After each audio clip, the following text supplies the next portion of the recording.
Hi, good night, guys. Welcome back to the channel. It's your girl Shell, and if you are new, welcome. Nice to have you.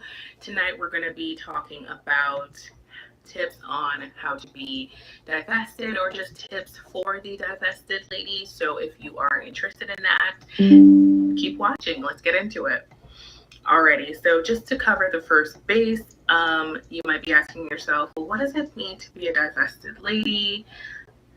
You know, to be a divested woman means simply that you're taking yourself or removing yourself from environments that may be filled with people or things that you no longer desire to be around. So let me connect it to you in a way that maybe you're understanding it from the dating aspect of things. Let's jump into the tips that I have for you, right? So tip number one is know why you're doing it, right? Know what your purpose for taking this route is. Don't just do it because it seems popular now, or it's a movement or a trend that's picking up, you know, steam or whatever. Like, really assess your life, your dating life, and really decide if it's for you. And make sure you're doing it for the right reasons. Like I said, if you're somebody that never particularly came across a reason for why you think you might have to divest, then don't just do it because it seems popular and everyone's doing it. Like, a lot of the women, if not all of the women that I know that are divesting like myself, is because we're doing it for very solid reasons. A lot of us are doing it for ourselves and future generations. It's just not this type of realm thing. But then I've also met women that are just like, hey, I'm not really, you know, my generation begins and ends with me. Like, I'm not having any kids. I'm doing this because this is what I like and this is what I want for myself. So it just depends. But again, find your purpose and your reason why you choose to do it.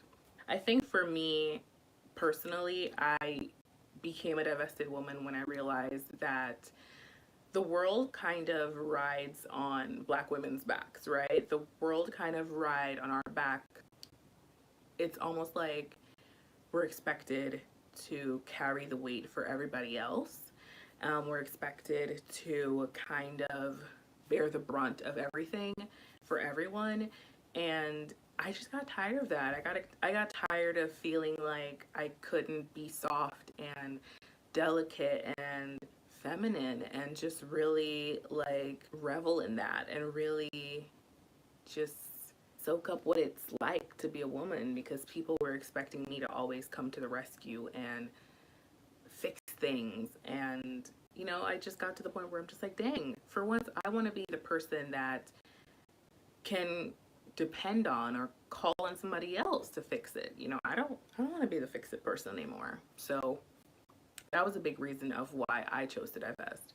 Also, another big reason for me was just because even though I mostly dated outside of my race, the few men that I did give a chance within my race just kind of solidified it for me, because it's just different mindsets. And I just came to the point where I'm just like, yeah, no, this isn't working. And before anyone even tries me and jumps on my case, I was not dating all the same men. Like, which is what made it even creepier. It's like, okay, you're giving different men different chances, like completely different men from completely different walks of lives chances, and it all boils down to the same thing. So what does that tell you? Like, it's just an overall issue. Like, it's an umbrella issue. It's not a specific issue, but it's an umbrella issue. And I just personally was not willing to I'm not willing to wait around and really continue kissing frogs to find my prince. I'm just not there with it. I'm not willing to keep putting up with subpar treatment and excuses and lack of accountability just all around, to eventually stumble upon the golden nugget that isn't like that. Like, I don't have time for that. So that's another reason why I divested too. Um, Tip number 2 is understanding that you're going to lose friends. Hell, you might even lose family members. And I say that because not everyone understands the mindset, and especially like new things could be scary to people, right? That's just human nature, right? If you don't like change, or you're not easily adaptable, or just don't adapt easily to to new environments, something like this can really push a friend or a family member overboard, because it's such a completely different lifestyle change, that they might not be able to get it, right? They might not be able to understand why you're doing it, what it means, all of that. So I found that you're just gonna have to lose friends, and you might have to part ways with family too, just because they might not understand what it all means, or they might be too far gone and brainwashed to the point where you can't really salvage anything and try to like guide them to the light, because they're just used to what they're used to. They just accepted it as, it is what it is. Good evening, ladies and gentlemen. This is an interesting topic for numerous reasons. And I'm gonna get back to the video. Shout out to that content creator. This is an interesting topic because every time you hear about divestment, it's always um, it's almost as if whether it's a man or woman, um, they always feel like the another race is better than the race that they're actually in. Now, I feel like you should date whoever you want to date. You should feel comfortable dating that person. But it's almost like I date another race because their standards are better. And I don't necessarily believe that. I think that people, when they talk about standards and morals, values, I think it's all about that particular person, where they're from, the education level, et cetera, et cetera, et cetera. And I find that a lot of times when people start talking about, well, I'm going to leave, this race of people and date another race of people, um, they don't date them in the same area. And what I mean by that is, you're not dating any Caucasian people from or Oriental people from the hood. So I don't know exactly where these people, when they talk about I'm divesting, I don't know where they're talking about, where are you dating these people from? Where are you dating these men and women from? So it's always interesting, me being an African American male, it's always interesting to hear someone say, well, I stopped messing with black women and I stopped messing with black men. And then they'll go somewhere that's not the hood, that's not ghetto, that's not in the projects, and then they'll find someone who's not from those particular areas. And I was just thinking, like, well, are we sending out this message or this narrative that there are no black people available in successful areas? So because I would think that by divesting, that means, okay, we're not going down into the trenches, we're not going down into places that we wouldn't normally hang. We're now, we're looking outward and upward. So that means we're looking for people that are entrepreneurs. We're looking for people that, have an addiction for life in regards to really living their life happy and carefree. A lot of the times when I hear people talk about divestment, it's always, to me, it's always like the most vile people. They ran across the most vile people. And I'm just like, well, where did you find these people at? I think though that's the place where you should stay away from. Yeah, I don't think it's just because of a race. I think it's where you're actually finding these people at. And I think that we never really get into that conversation. So I really wanted to have that particular conversation today. I'm gonna let some more of this video play. I found it interesting. Fair use. And they gave up on trying to change anything and make it better for themselves. So that kind of weight, that kind of dead weight hanging around you is going to really mess with you. You definitely want to get beside other women that are on the same wavelength as you, that's thinking the same way you are, that wants the same things you do, just because hanging around dead weight like that can really have you second guessing yourself. You know what I'm saying? And the thing about the dead weight is that they're not just going to be there silently, but they're going to be there questioning every single decision that you decide to make for your life. They're not going to just be there just to be there. Like when you make certain decisions, they're going to kind of try to talk you out of it and kind of sabotage you. So here's the thing. This is the issue that I have, and I'm gonna put her face back on the screen real quick. If you're just coming in, I'm talking about black women divesting from black men, but in general, black people divesting from black people. That's really what this conversation is about. And as you guys can hear, she's saying, dead weight. She's saying that these black men are dead weight. And I have a couple videos, and I'm gonna slow walk this thing, and then I'm gonna drop the link for anybody that want to come up and have this conversation. I realize a lot of things are going on tonight, so if you could pop in, show some love, appreciate that. Thank you very much for being here. And if you can't stay, I appreciate the time that you did give. But when you start referencing people in dead weight, this is my issue. My issue is that, first of all, I feel like it's the type of man that you date. You know what I'm saying? It doesn't matter the color. It's the type of man that you date. If you date a white man with morals, it's the same thing as dating a black man with morals. If you date a black man with character, it's the same thing as dating a white man with character. I just think that right now we're under this impression that we've already ordained the men that you dated to be dead weight. She talked about, her pursuing a career and a man telling her, well, trying to talk her out of it. If you find somebody successful, they're not talking you out of anything.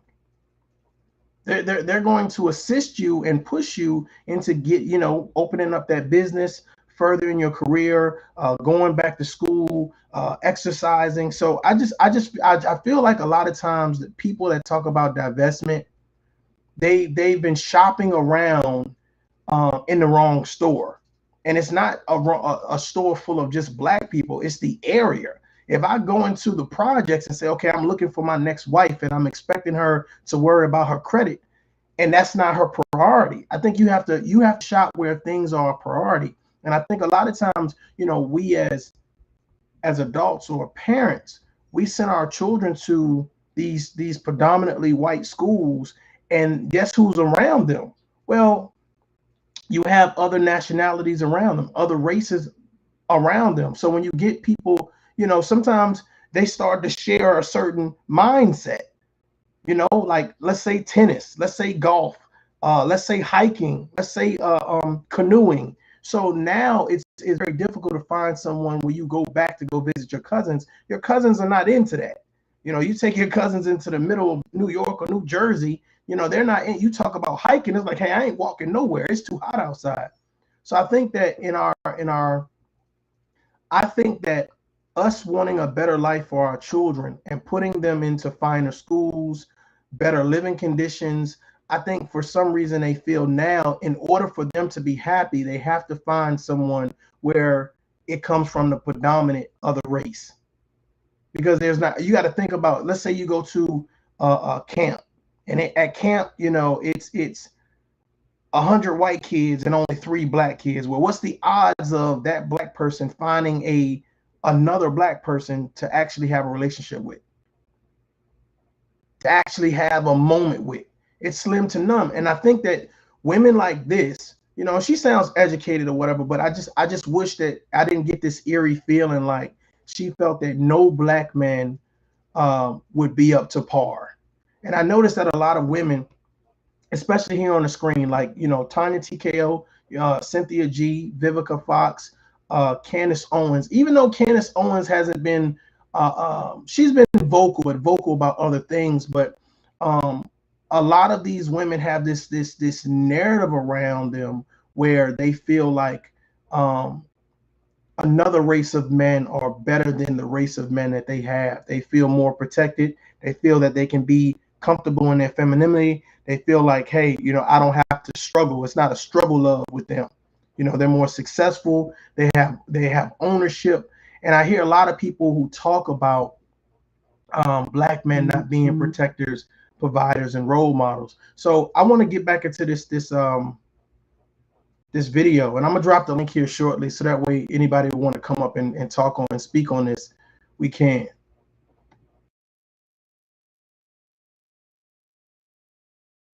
It's just better to cut ties.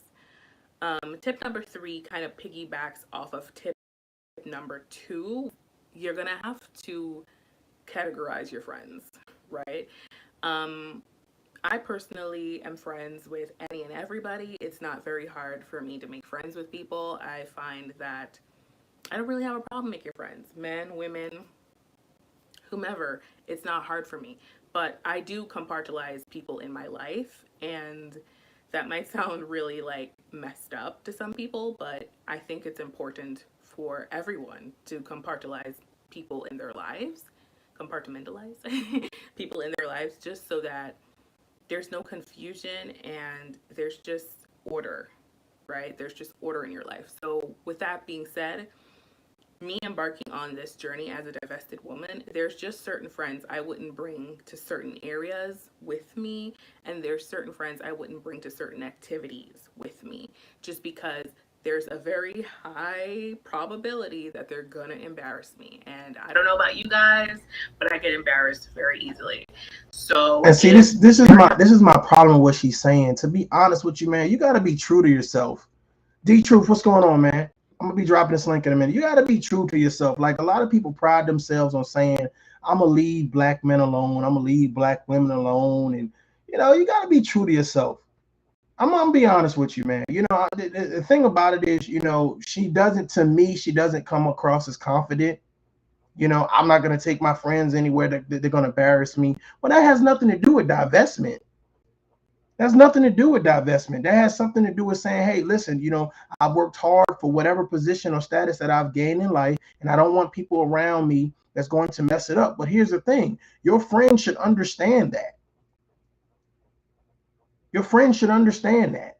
I don't think that this is it's like you have to be confident within yourself and have to realize, okay, hey, you know, in order for people to be your friend, you're saying, okay, I'll ordain this friend to be this, so I'll ordain this friend to be that. And it's like, okay, cool. I mean, it sounds that she is a person that is very she, first of all, she's super judgmental. Second of all, she's a person, I don't believe she's very confident in herself. I don't think so. You know, and it's like, you think that just because this is my issue. Just because a person is white does not make them right. And I know we grew up, you know what I'm saying, and before Barack Obama, you know, there was no black people in the museums. When we went to those museums in the White House and all that great stuff, I know that, you know, hey, Jesus was white and all these other. Nurse Petty, what's going on? Refuse to lose, I see you. It was like we grow up, all our superheroes were white, you know what I'm saying? So we grow up with this whole thing of, if you're not white, then you're not right. And I think that is something that I really want to change, especially with my children. It's like, man, judge people based on their character, not because of the color of their skin, because that makes you no better than a skinhead, a Nazi, a Black Panther, you know what I'm saying? So we have to be better at what it is that we do by talking to people and finding out, you know, why they like certain things, why they dislike certain things. But I see a woman here that prides herself on being educated and prides herself on looking at people saying, well, you wouldn't fit into my circle. And I think that she's a person who she wants to fit into another circle that's not commonly identified as a black circle.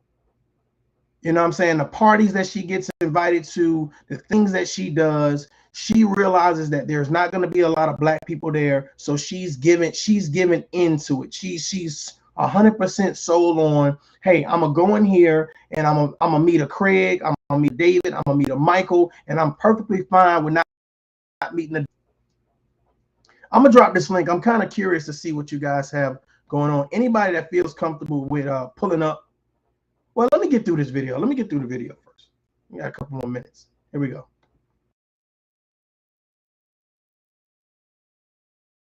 Not on the same wavelength as me, or I just feel like, you know, and I'm trying to put it as nicely as I can. You know, if you're just real loud, real out there, real audacious, there's just some places and events that I just will not invite you to. And it's not even about just attitude, it's also like personal style too. Like, again, certain events is going to require you to dress certain ways. And if you're somebody that's always wearing sneakers and leggings and, you know, whatever, and you don't really dress up and you don't wear makeup and you don't, like, there's a lot of my friends, like, they're really like good with their hair, like they stay up on the hair, but then like they won't wear makeup or they won't wear heels and they don't wear dresses. And it's like some things are just gonna, some functions, girl, are just gonna require you to really clean up nicely. So if they're not necessarily that friend that I can be like, okay, I know they're gonna come through and I know they're gonna slay, then I compartmentalize them in a way that it's like, okay, you're just not gonna make the cut for this particular event. And that's that. So knowing your friends, compartmentalizing them, and understanding that certain people just won't be able to come certain places with you. And it's nothing personal, it's no hard feelings, but as a divested woman, your image is very important to you. I mean, it should be important to you anyways. Like, outside of being divested, your image is everything. So you might want to protect that. Ladies and gentlemen, and this goes for everybody that screams and promotes this thing about divestment. You are still black. God damn. You're still black. Because the things that she's describing, black men don't wear makeup. You know what I'm saying? Black men don't wear leggings. She's talking about black people in the black community acting black.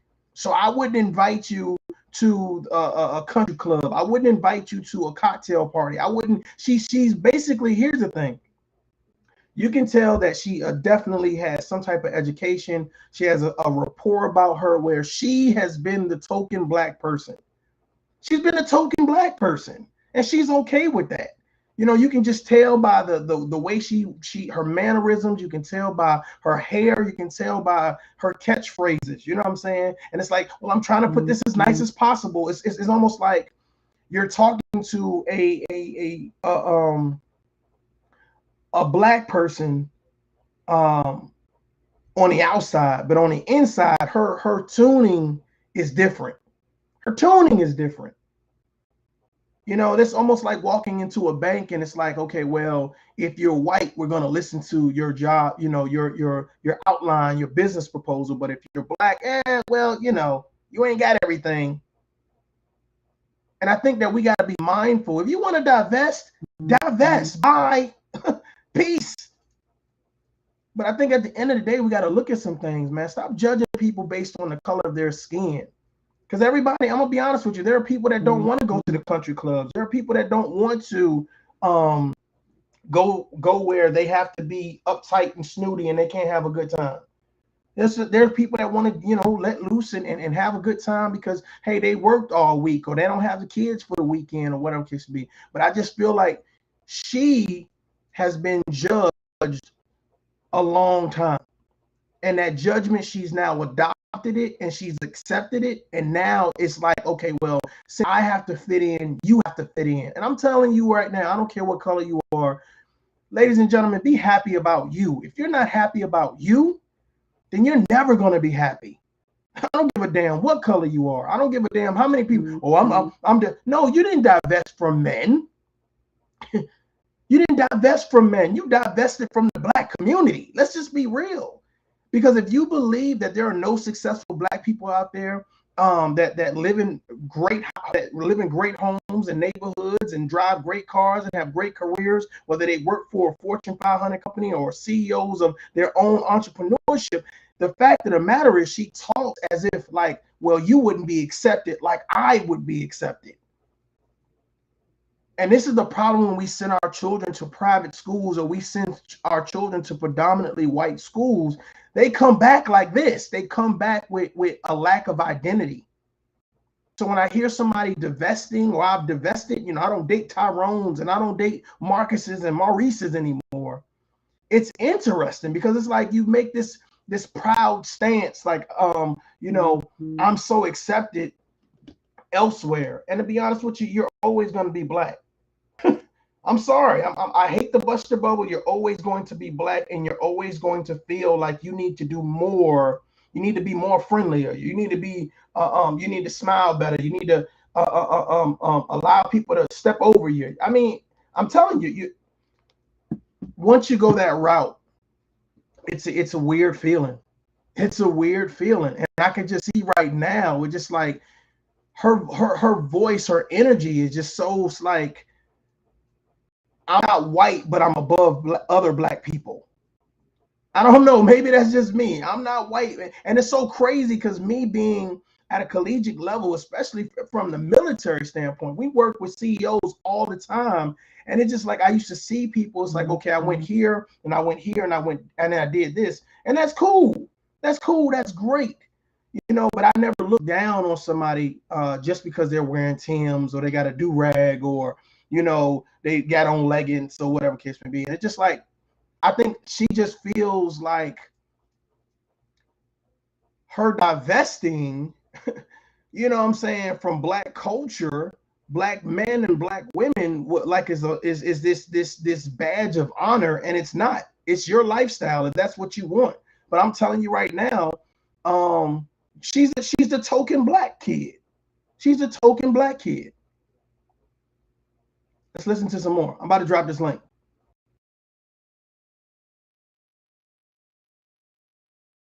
Being divested, I think there are certain messages that you're trying to send, and you just don't want to run the risk of having that audacious friend that also don't really clean up that nicely, sabotaging any chance of you securing a goal or, you know, accomplishing something that you set forth.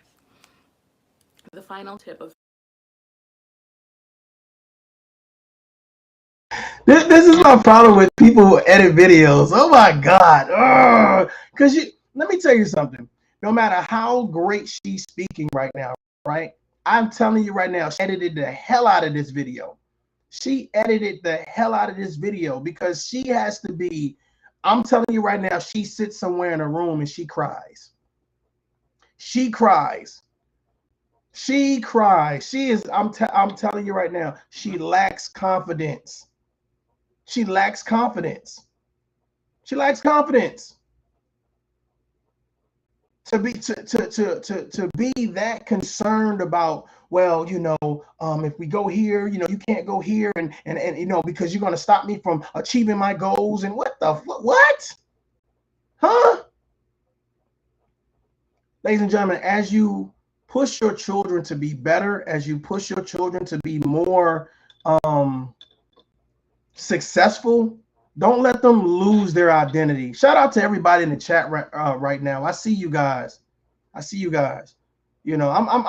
really hoping whoever hits this link really is going to come with some conversation, because I really want to. And this is not to bash anybody. If you are an African American woman or man and you say, I don't date no black men, I don't date no black women, hey, to each their own. I say love is love. Love who you want to. But it's when you sell this narrative and you put on this hat or you put on a t-shirt and say, I'm divested. Okay, cool. But don't sound like a jackass while you're doing it. And I just feel like, what she's describing is, here's the thing. When I go somewhere and it's a nice place, like we're going to a dining establishment, I don't want my friends twerking on the table neither. But I'm not divested. I don't want, when we go into the movie theater, I don't want somebody throwing popcorn and cursing people out, but I'm not divested. And it's almost like, well, I got white friends because I don't want none of that nonsense to happen. It's ridiculous. It's ridiculous to think like that. And when you have people out there like that, they send this message out there that, it's almost like everybody else that's black is messed up except me. And she has to be perfect all the time. And I know that shit hurts. Ladies and gentlemen, I'm about to piss somebody off. I know it hurts that you have to be perfect all the time. She can't just let her hair down. She can't just have a good time. Because even when she's with her circle, whatever circle that may be, but I can almost guarantee it's not predominantly black. She can't just be her. She can't just eat no damn chicken and watermelon because she knows people are going to look crazy at her. So she has to be this perfect person all the time. She has to have all the right answers. She has to not come across as aggressive or an angry black woman. She has to make sure she's read the latest book, make sure that she has her credit straight, make sure that everything that needs to be in a row, that's the opposite of what a normal black woman or the average at best black woman has. She has to be 2 steps ahead in order to fit in wherever she wants to fit in at. I'm about to drop the link. I know y'all want to get up here, but y'all go ahead and hit that like button. We got something to talk about. Being a divested lady is just having your own mind. You know what I'm saying? Like, just having your own mind and understanding that your lifestyle is going to offend a lot of people. I think this can also, like, link with tip number 1, right? In a way, it can definitely sync with tip number 1, because you really have to be strong in yourself and you really have to understand the reason why you're doing this. You're gonna face a lot of backlash, okay? You're gonna face backlash from friends, family, and just straight up males that are bitter and upset that you're casting them to the wayside and you're moving on from them. I see this all the time, where these same beta males are the ones that are creating burner accounts and just doing. This is the problem that I see with this. I'm gonna be honest with you guys. I was in the military for 20 years.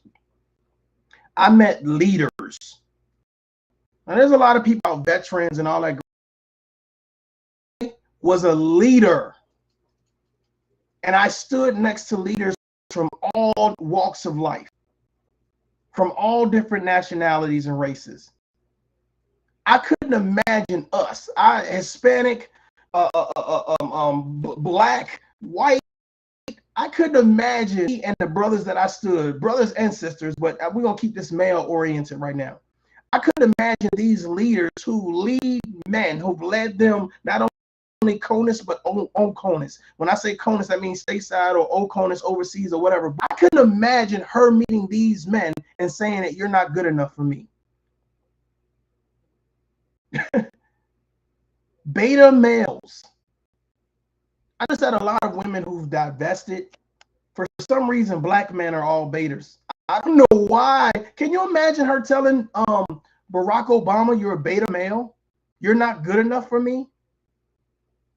Y'all stay focused with me. And see, that's why I said when you promote this narrative, because I'm going to be honest with you, your video, even though she edited the video, again, fair use, even though she edited a video, she described ratchet behavior that she didn't want it to the country club with her. You got to understand this, ladies and gentlemen. She's not describing just black men. She's also describing some black women.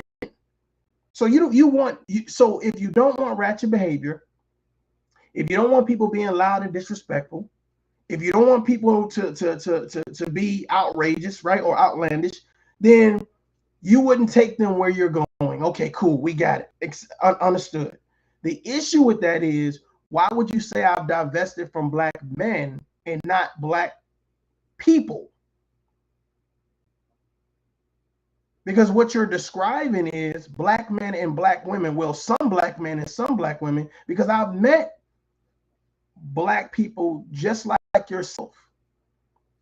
And a lot of them don't identify, hey, I don't eat chicken. I don't eat watermelon. I don't listen to rap music.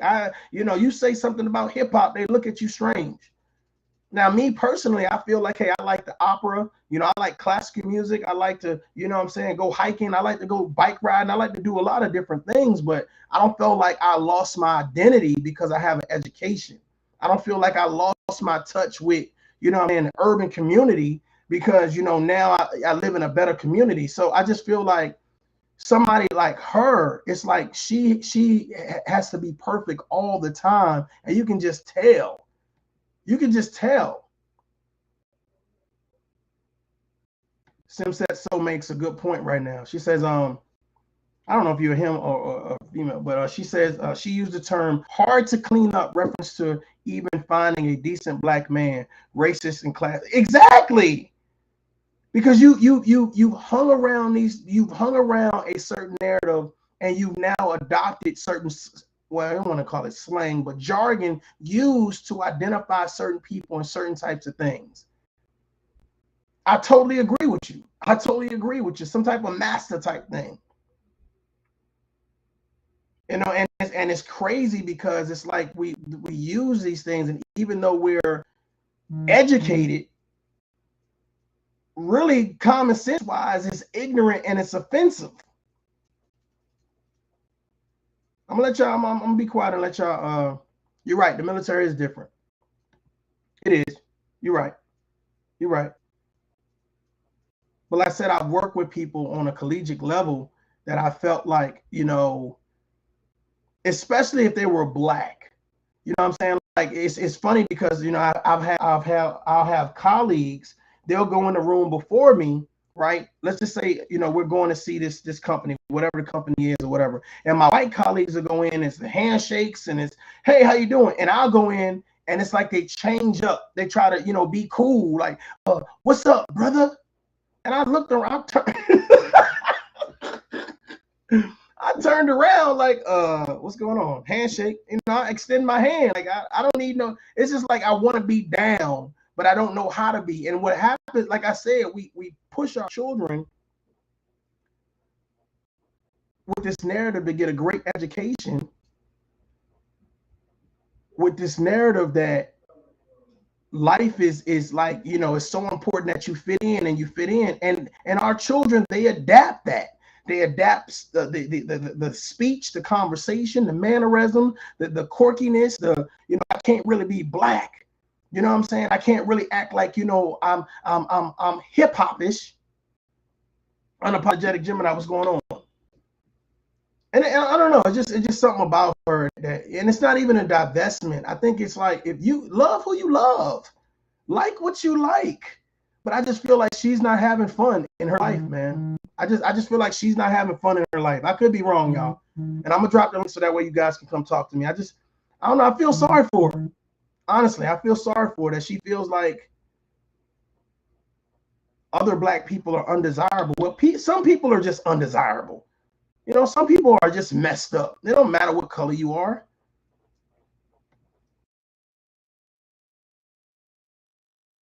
weird, really pathetic things, especially on Twitter, to try to break a woman's confidence and try to like humble her and, you know, put her in her place and, you know, make her feel like, oh, you know, if you leave us, nobody else is going to want you. And that's not true.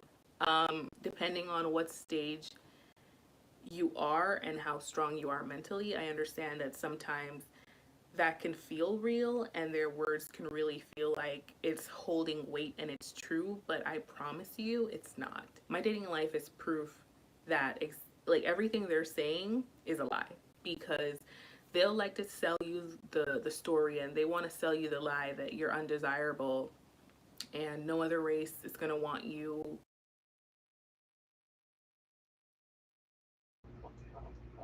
Sim says so. She is a YouTuber. Her name is on the screen too. Her name's on the screen. You guys can go check it out for yourself. This video to me, I'm looking at a beautiful black woman that's probably educated. And in this video, she lacks confidence. In this video, she lacks confidence. In this video, she has did a narrative of, hey, y'all, if they're telling you that you won't be successful outside of the black race, then, you know, let me be the first one to tell you that, you know, that's a lie. If you're successful, then you're successful because of who you are, not just because you're black dating white people. You're successful because your personality, you allow people to get to know who you are. You allow people to get to laugh with you, get to build with you, get to kind of let your guard down and let people in. Now, what I see happen with a lot of people who divested, this goes for, hey man, bring your punk ass here. This goes for you too. People are so quick to say, well, if you're a different color, then that makes you okay. So I'm gonna let my guard down. But what has happened is you've dated people that's your same color and it didn't work out. But your pain didn't allow you to heal. So you ran away. Let me just be, I'm about to piss somebody off. Your pain didn't allow you to heal. So what happened is this shit for some people, it only happens one time. But for some other people, shit didn't happen 3, 4, 5 times, because hey, guess what? In your city, in your little town, and you've now started dating a variety of the same type of men or the same type of women. So you're like, okay, I'm just gonna give up on them all together. Well, you going to the same bar, you going to the same grocery store. I mean, you're constantly surrounding yourself with the same types of people. Hell, you're dressing the same way, you're talking the same way, you know, you got the same mindset. But see, what happens is, this is what happens, ladies and gentlemen. This is what kills me about black people, like men and women. When they date the opposite race, they change. They change. They're just super nice, right? They less argumentative. The things that you would do normally with another black person, you're more kind-hearted. You're more down to earth. You're more mellow. You know, now you're more open-minded. Oh, you want to go hiking? Okay. You want to go swimming? Okay. You know, it's now you understand the importance of conversation. Now it's okay, well, let me listen to how you feel. Whereas your black counterpart, Sim says so is laughing. Your black counterpart, you didn't give them that. You felt as a black woman, you needed to go in there. Oh, hell no, I'm a bad bitch. Well, I'm a savage. Right? The guy going there, you know, I'm a playboy. I ain't about to sit down and talk about my feelings. But when you date somebody else outside your race, now all of those things that you normally would do, you don't do. But here's the kicker. I'm about to piss y'all off.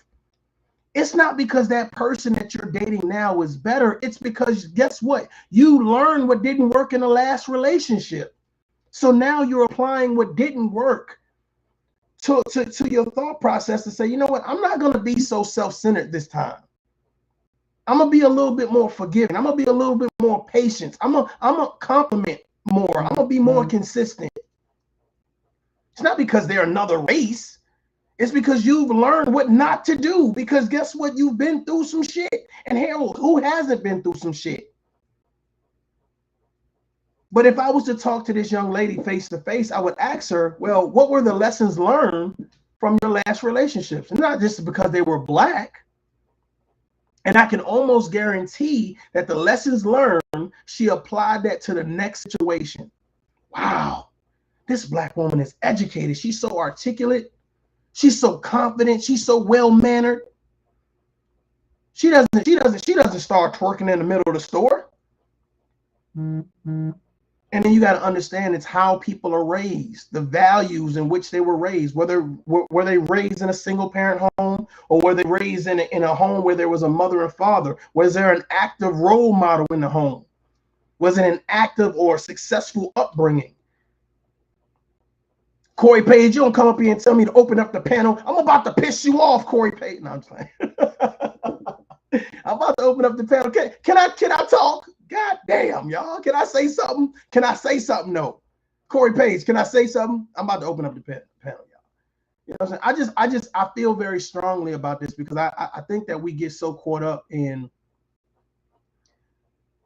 Okay, DJ Red, that's what's up. Okay, I got you. I feel strongly about this because I think that we push this narrative that, dating outside our race is just so much, it's a plethora of betterness. And there's other, you got to be honest. Treat people how they treat you.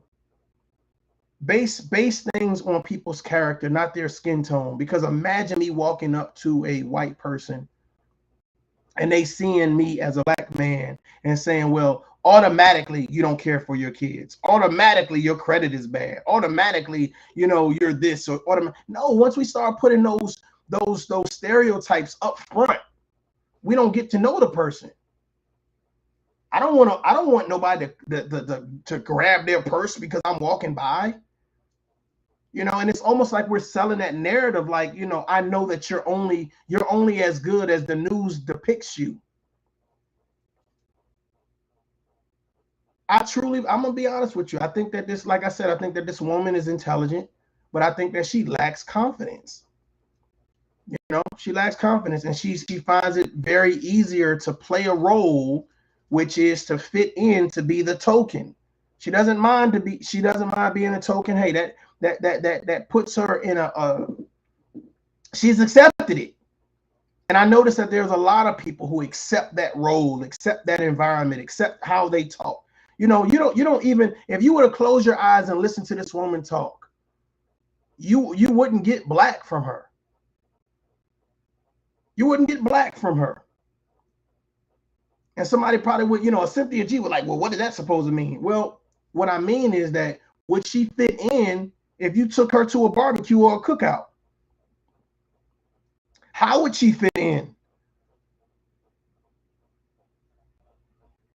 I think other black people would make her very nervous. To be honest with you, I think a female like Meg Thee Stallion, I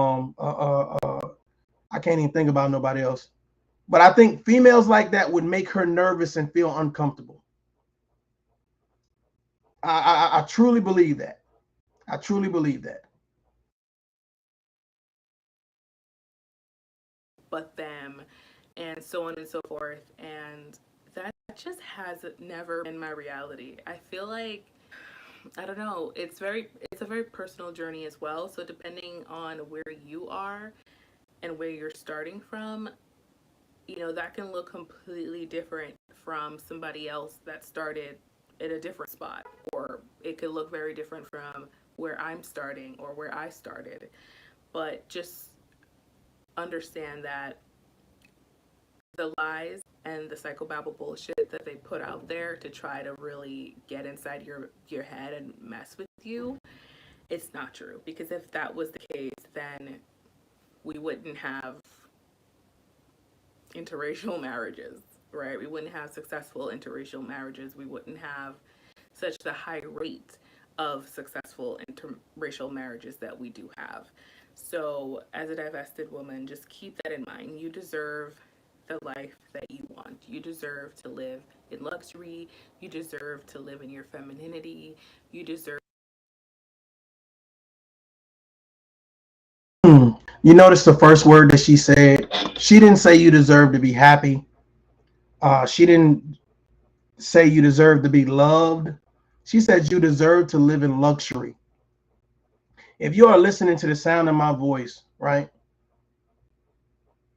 I want you to understand that this is the type of person that thinks because you're white, you're right. Let that marinate. This is that person. This is the type of person.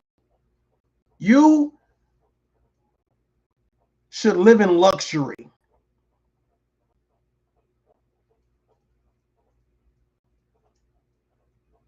Somebody said she sounds like a she sounds like an insecure white girl. She does. When we talk about black girls rock and all of the melanin and all of this, the black girls and here we go in the chart. We ain't talking about this. We ain't talking about this. We're not talking about this. This is a woman that is scared of her own shadow. And it's ridiculous to a point because you look at it and it's like, damn, are you for real? Come on, baby girl. I want all of my daughters to be successful. I want all of them to be educated, but I want them to be proud of them, goddammit. I want them to be proud of them. Proud of their skin, proud of their hair, proud of their heritage. You use that discernment when you're talking to another man or another woman. You say, well, I'm going to judge you based on what you show me. Not just what a bunch of people have said, but I'm going to give you the opportunity to show me who you are based on your character, based on the things that come out your mouth, your actions, your standard as a person, as a citizen, as an adult, as a parent, as a friend, as a colleague. And I for some reason, I just feel like she's missing the mark on that. I don't know what it is. She just, I don't know. She just, it's crazy. So you deserve the right to live in luxury. What the fuck? What? As there's no black men and black women living in luxury. Come on, man. Come on, man. Come on. Come on. Let me drop this link. What? And she edited this video. I would have edited that part out. She didn't say black women, you deserve to be loved. You deserve to be protected. You deserve to be provided for. You deserve to be complimented. You deserve to be nurtured. She said you deserve luxury. Hit the like button. Stop playing with me. What? Come on, man. Somebody call Cynthia G. Tell her I'm talking. Tell her I'm talking. Call Vivica Fox. Tell her I'm talking. You deserve luxury. What the fuck? If that's the case, you might as well get with a rapper. You can call what's that boy name? The Soldier Boy. You might as well call Soldier Boy if you want luxury. Go ahead and get you a Soldier Boy in your life. Go get you a Future. You deserve to live in luxury. What? And here's the thing. Let me ask you guys a question. Why does she deserve to live in luxury? Here we go. I'm about to Kevin Samuel some of you guys. Why do you deserve to live in luxury?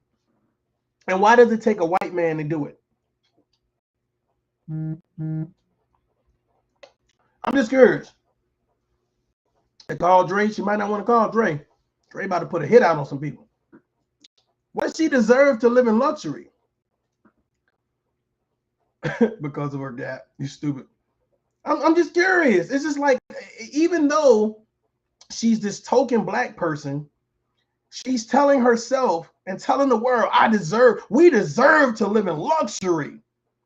Well, if it's about working and earning, then you can put yourself in that position. You don't need a white person to do that, but you're sending this message. In order for you to get luxury, you have to have a Caucasian person. Well, damn. Well, damn. You've divested for luxury?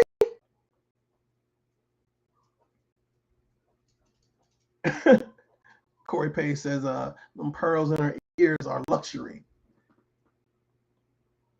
I don't know, man. I just get Carlton Banks from her. You know, I just get Carlton Banks from her. And that's real. That's real. I get Carlton Banks from her.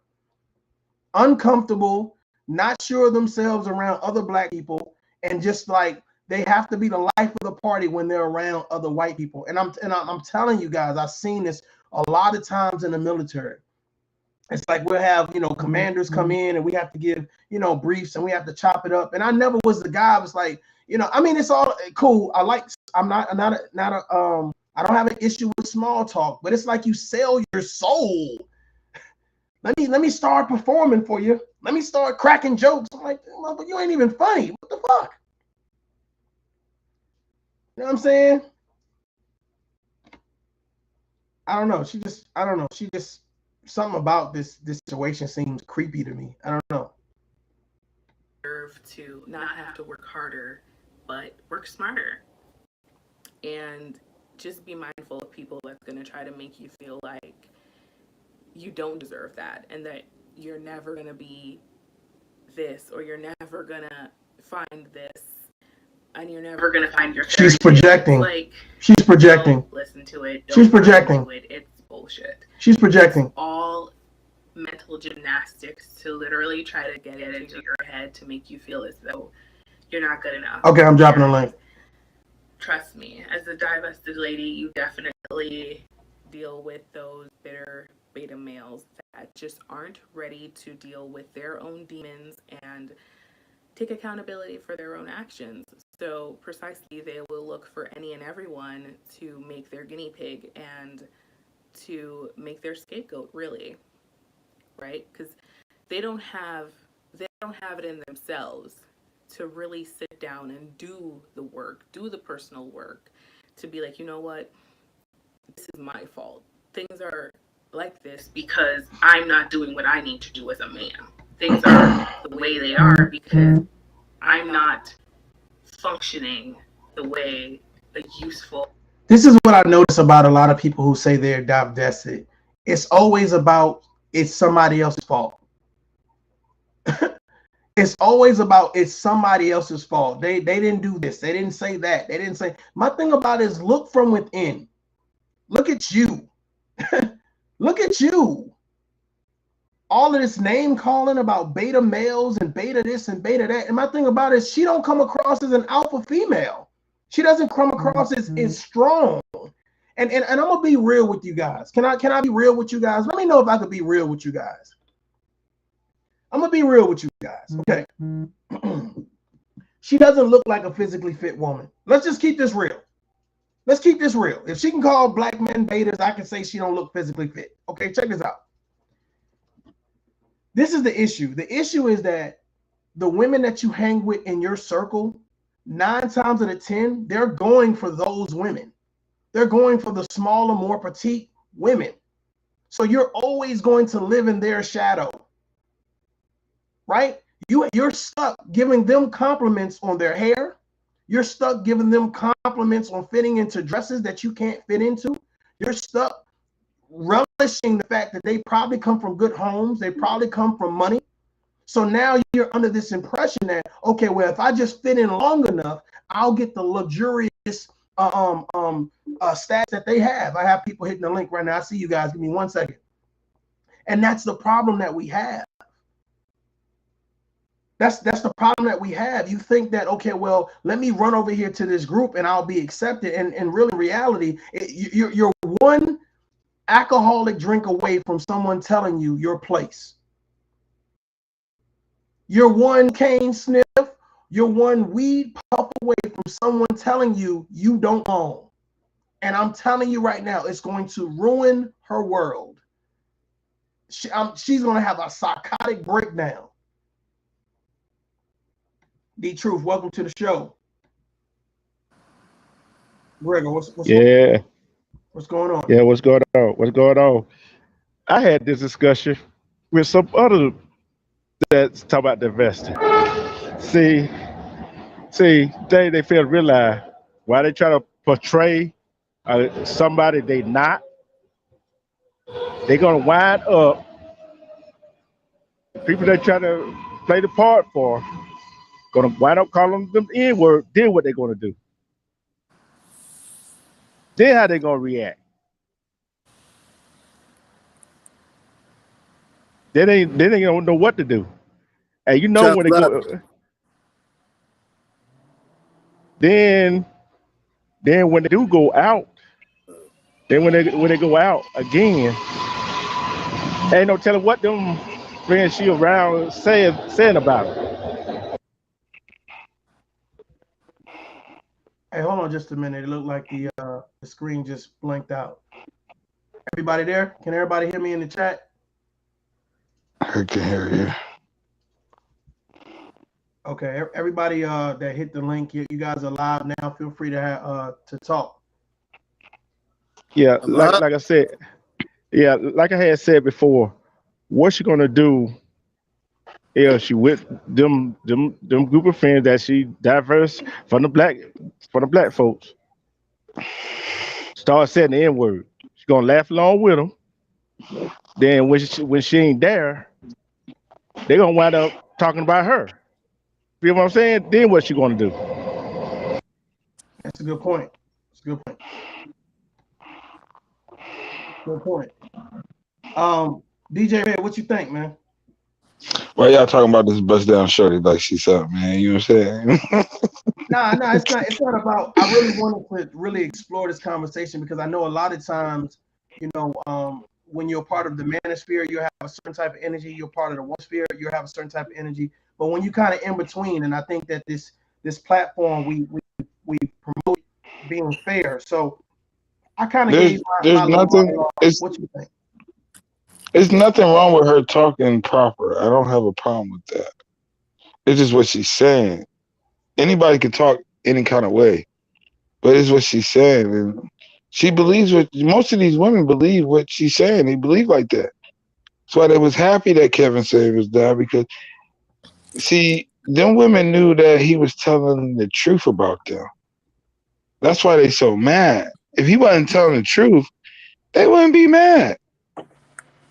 Hmm. I'm saying like, well, women are not don't have to be accountable for anything. They just all they have to do is just be pretty. They accept it from day one. You know, it's all good. They don't like that motherfucker because he was telling he hit people in the part of their soul that they ain't never been hit for. And he had no interest in them, but he was keeping it 100. Most of these black women, their expectations are super high. Like most of them don't bring shit to the table, but some kids by another dude. And yeah, I'll be on that shit. Some kids by some other dude and some used the vagina. Like, I hear you. Mr. White, what's up?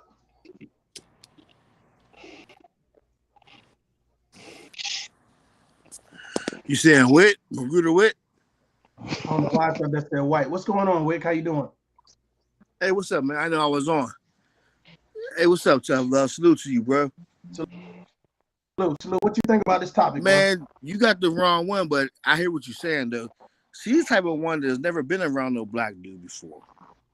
You know what I mean? So them ones to divest, she's like out of place from the door. Like you said, Meg, when the people around Meg, a hood broad, she's not even welcome. You know what I mean? So the hood nigga that she want, she don't think she can get at like that. So she just like go with the white boys. You know what I mean? But the real I got motorcycles. they be on that. They be. Oh my bad. They be on that shit in my hood. I'm sorry. Right. Oh, no problem. But like Just the mute real the mic when we're not talking. the real divestors I be worried about is the ones that think they that, you know what I mean, that thing and say F all black men. You know what I'm saying? Like she's like a better I'm not trying to dish you, but that's like a bad. She's a bad example. She's like a white girl right there. That makes sense. She's not even divested. She's just like not messing with niggas. Divested to me is somebody was a black woman, you know what I'm saying? And she say forget black men. Like they did Kevin, you know what I'm saying? Like most of them, Cynthia G type, you know what I mean? She had a black man, now it's F all black men. You know what I'm saying? And how can you say that when you only met 5 or 6 in your life? There's millions of black men. I mean, it's because he did some things, and he did some things. Don't mean all black men is messed up. They're crazy, man. That's the worst thing they ever did to us, man. The government with the black women with the power, man. Because if they divesting like that, saying this black men ain't nothing, and you're a black woman, come on, man. That is crazy. But they're not divested though. That's the plot twist. Excuse me? They're not divested though. See, that's the I know. plot twist. I You know know. what They I'm saying? talking Like shit. when you really divest it from something, whatever goes on in that realm has nothing to do with you You're done. You're because right. you are divested. You've You're right. completely removed your. Now notice, you can go and look them up all throughout YouTube. Their number one topic of conversation is still black men. All day. How is it that you still talking about the very thing that you express divestment from? The truth of the matter is, they not gonna divest because they can't.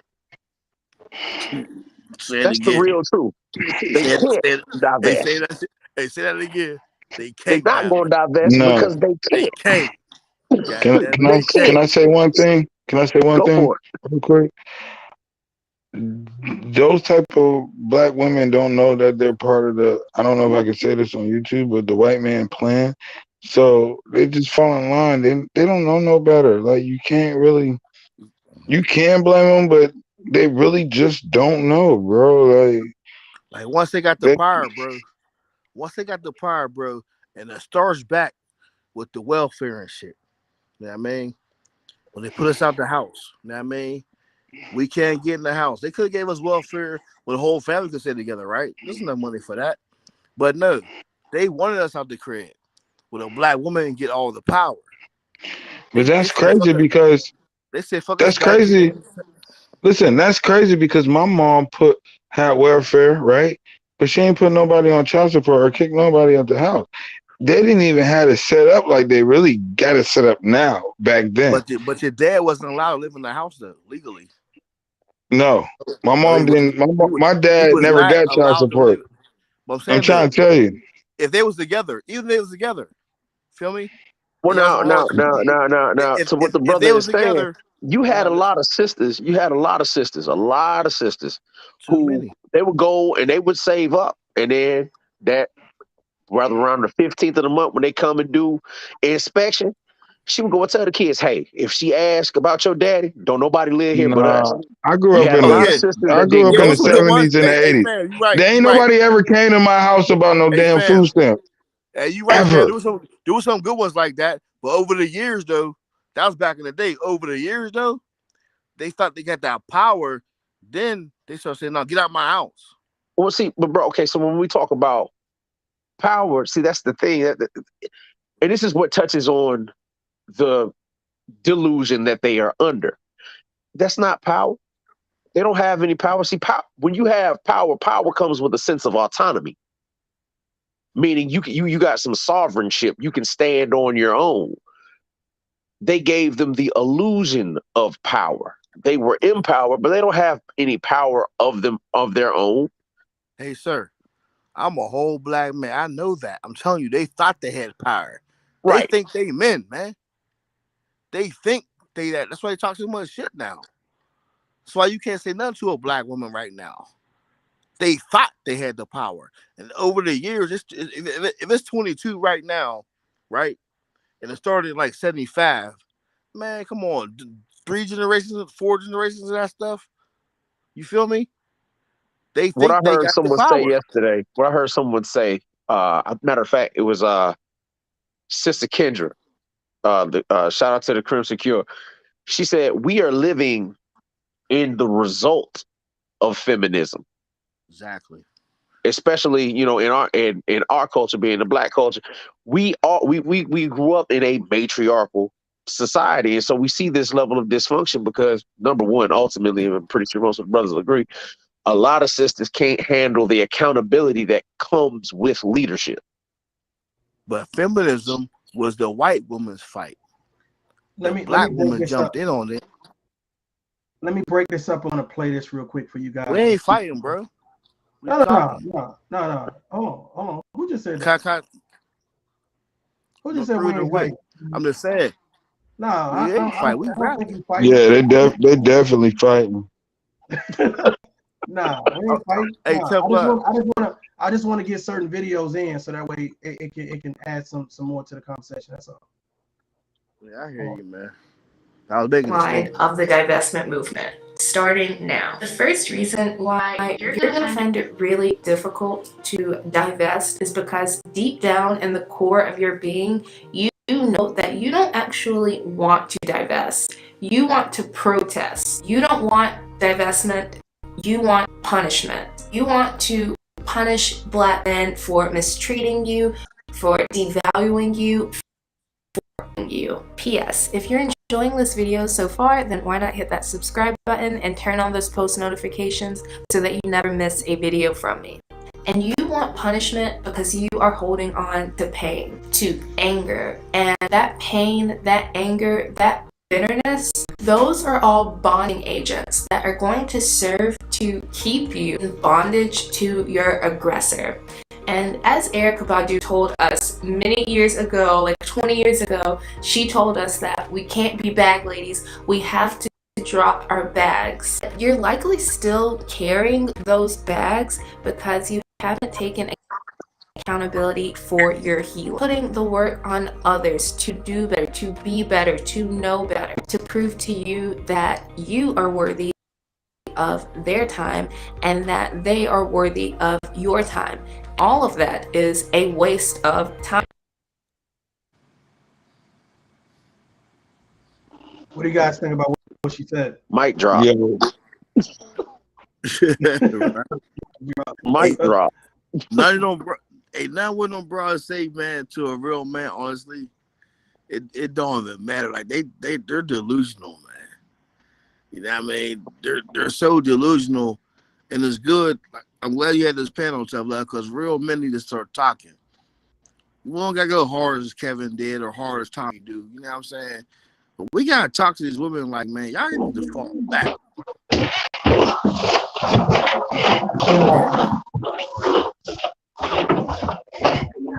Shalom. One of y'all falling down some stairs. What the hell going on over there? Oh, I thought my mic was muted. You all right, man? No, I'm good. I'm letting people out my house, bro. All right. Yeah. No. I mean, everything that the sister said is spot on. It's not about divesting. It's about protesting. It is about punishment. That's why they're making a point to go in spaces like Tufts, like Kevin's, like Crimson's, like Chantel Simone, and want to spew their vitriol there. But why because is that they want to be seen. I'm sorry. Why is that even? I still can't understand why the manosphere is even a thing. I can see a Black man talking to Black women, but you saying like Black women ain't shit? Like what's your alternative? I mean, who says Black women aren't shit? Most of the manosphere, they go hard on these women, man. I mean, well, okay. To explain the manosphere in a nutshell, it serves as a sounding board for Black men who have had grievances, who have not been able to air those grievances. Because let's be honest, the conversation that we having is the same kind of conversation we done had in barbershops since time immemorial. Like that's nothing new. You know what I'm saying? We've been talking about like, look, sisters is tripping, this, and this. You talk about you want a man to step up, yet you won't step aside so the man can lead. So this is just common conversation that all Black men have had. we haven't been given a platform. So the manosphere provided a platform for that. Now, granted, you got some cats in the manosphere when you start getting into that, all that pill talk and this and that. They It's like really a are white woman. just they are the inverse of a lot of the sisters in divestment. And what this sister says applies to those type of gentlemen. However, when you start talking about, R.I.P. to the Godfather, Kevin Samuels, he wasn't bashing black women. He was holding black women accountable, and he was using some he was harsh, but unconventional means in order to do it, because he wanted assuaging. shock value. Well, it wasn't just about the shock value. I mean, ultimately, you got to understand something. Like, even with sisters, he was calling 8s 6s on purpose. It wasn't beauty eights, in the bro. eye. Beauty in the He eye. wasn't. Look. He That wasn't no 8 to 10. you. He wasn't no Excuse 10 me. though. Hey, yo, It Nicki don't He was matter. right about Nicki Minaj asked him to rate her, and when he asked her what she who's rated Nicki herself, Minaj she though. said she was a 7 though. Who's Nicki Nicki Minaj said she was Minaj a 7. though? I digress. from the point, but No, even bro. in Every giving, female. Remember the point in time where every female said they was a 10. Like it didn't even matter. Truth. But yeah, I Nicki mean, Come you on all now. had chicks looking like Precious talking about they a dime. Come on, bro. But Nicki's a hood rat from New York, right? She's a fake. Everything on her is fake. You feel me? She's a 5 at most. Well, she She's gave a herself hard. a 7. So the A point was, five. Listen. So even she didn't rate. what Nicki is you Minaj is a fucking? 5. Nicki's What a is you 5 fucking? at most. What is your chick number? But Me? the whole point was that even Nicki didn't say she was a 9. You see what I'm saying? And so you had women that were going on He Kevin gave Samuels Nicki show. respect though. And she fake as hell. Well, Man, you got a personal problem with Nicki. Sound like to me. Yeah. Me, Hey, I do. Exactly. I do. can hear it. Hold on She for a minute. promotes. Refuse the news. Welcome to the panel. Nick, look. You know how good Nicki can rap? Thank you. You know how but good in of a rapper terms, she is? What you but, bring about the topic? but with regards to what the sister was saying in the whole situation with the manosphere and the whole divestment situation, it is about protest. It is about punishment. That's why, like, they don't. When you done with something, you don't even talk about it. You don't care nothing about it. Whatever happens on that side happens on that side. What they eat don't make you shit. Excuse my language. But that's what real divestment is. It's not about divestment. Like when you talk about Vivica Fox and Cynthia G, they mad. What is Vivica Fox known for? She can't keep a man. 50 out of her is crazy. Every other dude that she done been with. You can even throw Holly Berry into the mix of the situation. She went and quote unquote divested, and her white dude divorced her, kept the kid, and put her on child support. You know what's What crazy, about fam? You know what's crazy? All the 90s, when I came up, I'm 49, right?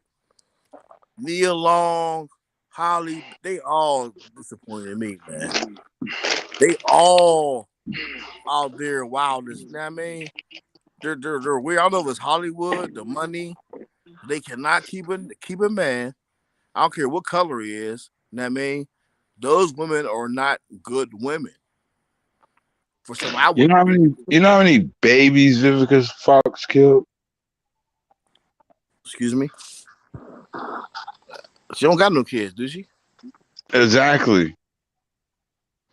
Oh, she had an abortion. I Man, never y'all knew that. tripping. I just knew she had no babies. You don't think Vivica Fox Man, ever got I don't have intimate details as to You the can't say means these? in which she uses you to. can't say shit like that and not know. You know what I I'm don't think saying? Bro, I don't think she ever got knocked. it's document. What? Are you serious? She was But what I eating do 50 realize Cent's is this. booty hole. Like, what are you talking That don't mean about? she got pregnant. Hey, Come whatever on, she do in her man. All bedroom, right, that's her whatever, business. y'all. Her Whatever, bro. looking ass means she got I'm pregnant. done talking. Y'all got it. He might not if he liking his ass, look, he might Bro, not. if a bitch eating booty, she done got pregnant before. You know how many times females get pregnant out here? Plan B? Like, what are Eating you talking booty. about? Okay, Come eating on, booty. bro. How you gonna be in Hollywood fucking all these stars and not ever get pregnant? Hold on, Eating just 1 booty second. leads to pregnancy. 1 second. All right, bro. 1 second. You holding Who her the up fuck to a is super high standard, bro. What's your Like, name, fam? she's What's a your name, regular man? ass bitch. I'm red. Red. You Mhm. said 2,000 years later. My thought process is I'm about to piss somebody off. Hey, check it. I need Refuse to Lose to give her piece real quick. So y'all fall back real quick. Refuse, what do you think about this topic as a female? Hello, everybody. Hello. I believe that it's a case of thinking the grass is greener on the side, number one.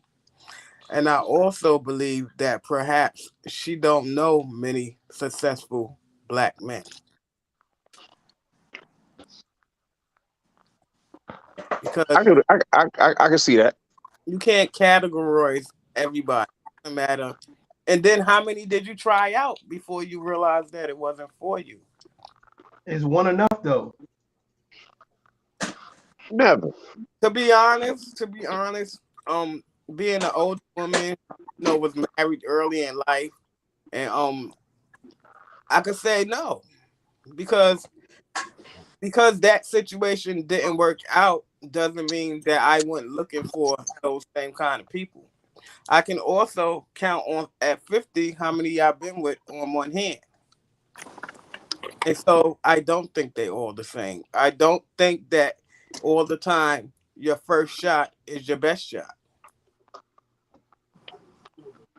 I personally think that it is about your environment. And I think when you stay in the same environment, normally that environment is going to promote a certain outlook, whether it's on men, whether it's on women, whether it's on children or the community. So you have to get out of that community, or you have to shop better. You have to vet better. And I think that, the first female that we saw, I think that, I'm gonna be honest with you, I think that what happened was she got sent to a good school. And the black men in there did not accept her. And then when she went back to her cousin's house, those people didn't accept her. You know what I'm saying? So now it's kind of like, well, I'm gonna stay and I'm going to now just leave them alone. I'm gonna say I don't like them when I know they don't like me. So that lady said it's not about divesting, it's about protesting against them. But guess what?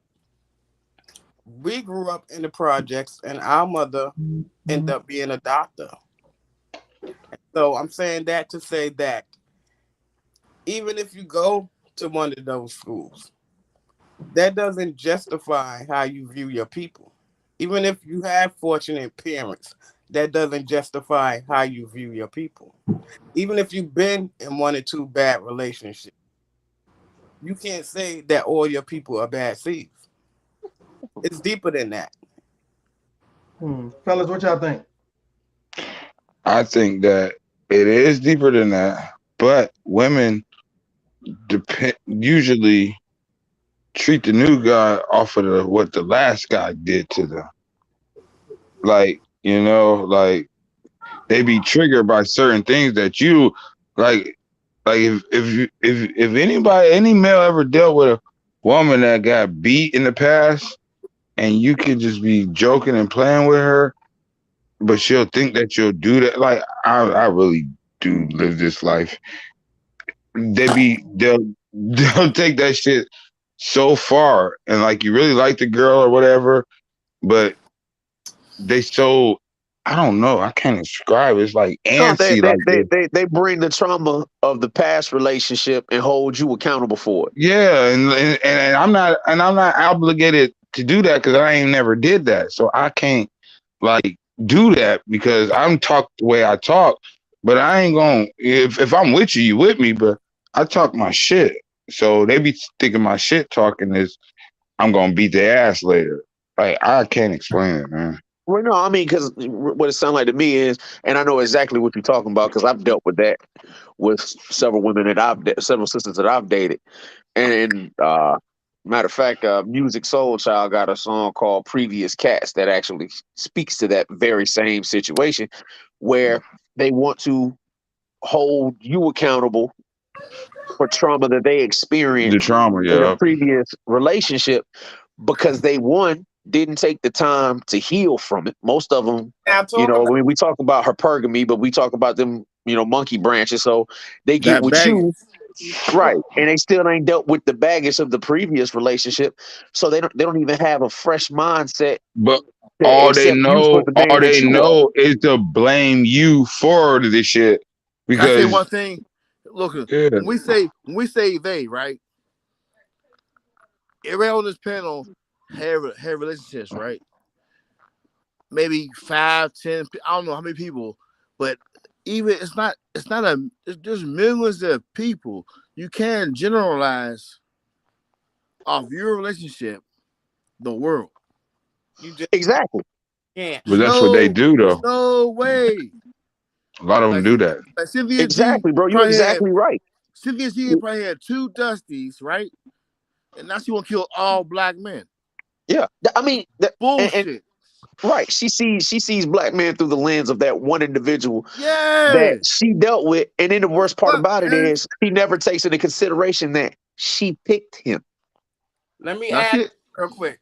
A lot of times when a woman does that or feel that way, She's scorned. wait a minute, real quick. I will, baby. That too, and also when they're out on their very first date, guess what's their conversation? Previous relationship. About that dude. Ex. So what was About the ex. what was your ex like? Run from the border. Run for the border, niggas. If she talk about her ex, roll. He's still around. But you see, that's the thing though. When you dealing with older women, you have to accept their past if you're gonna fuck with them. To be realistic as a man, Honestly, bro, I don't think you do. I don't believe you do. I don't believe you do have to accept their past. No, because a motherfucker ain't meet you. They met you today. They had 30 years of life before you. You can't erase this shit. Like, but guess what though? You meet a person. I never knew why people needed advice on relationships. Now, I mean, you know what you doing. You know who you picking. You know where you at when you meet them. You know what I'm saying? You know what you're doing. So if it's a problem, maybe it's you. So I don't need no.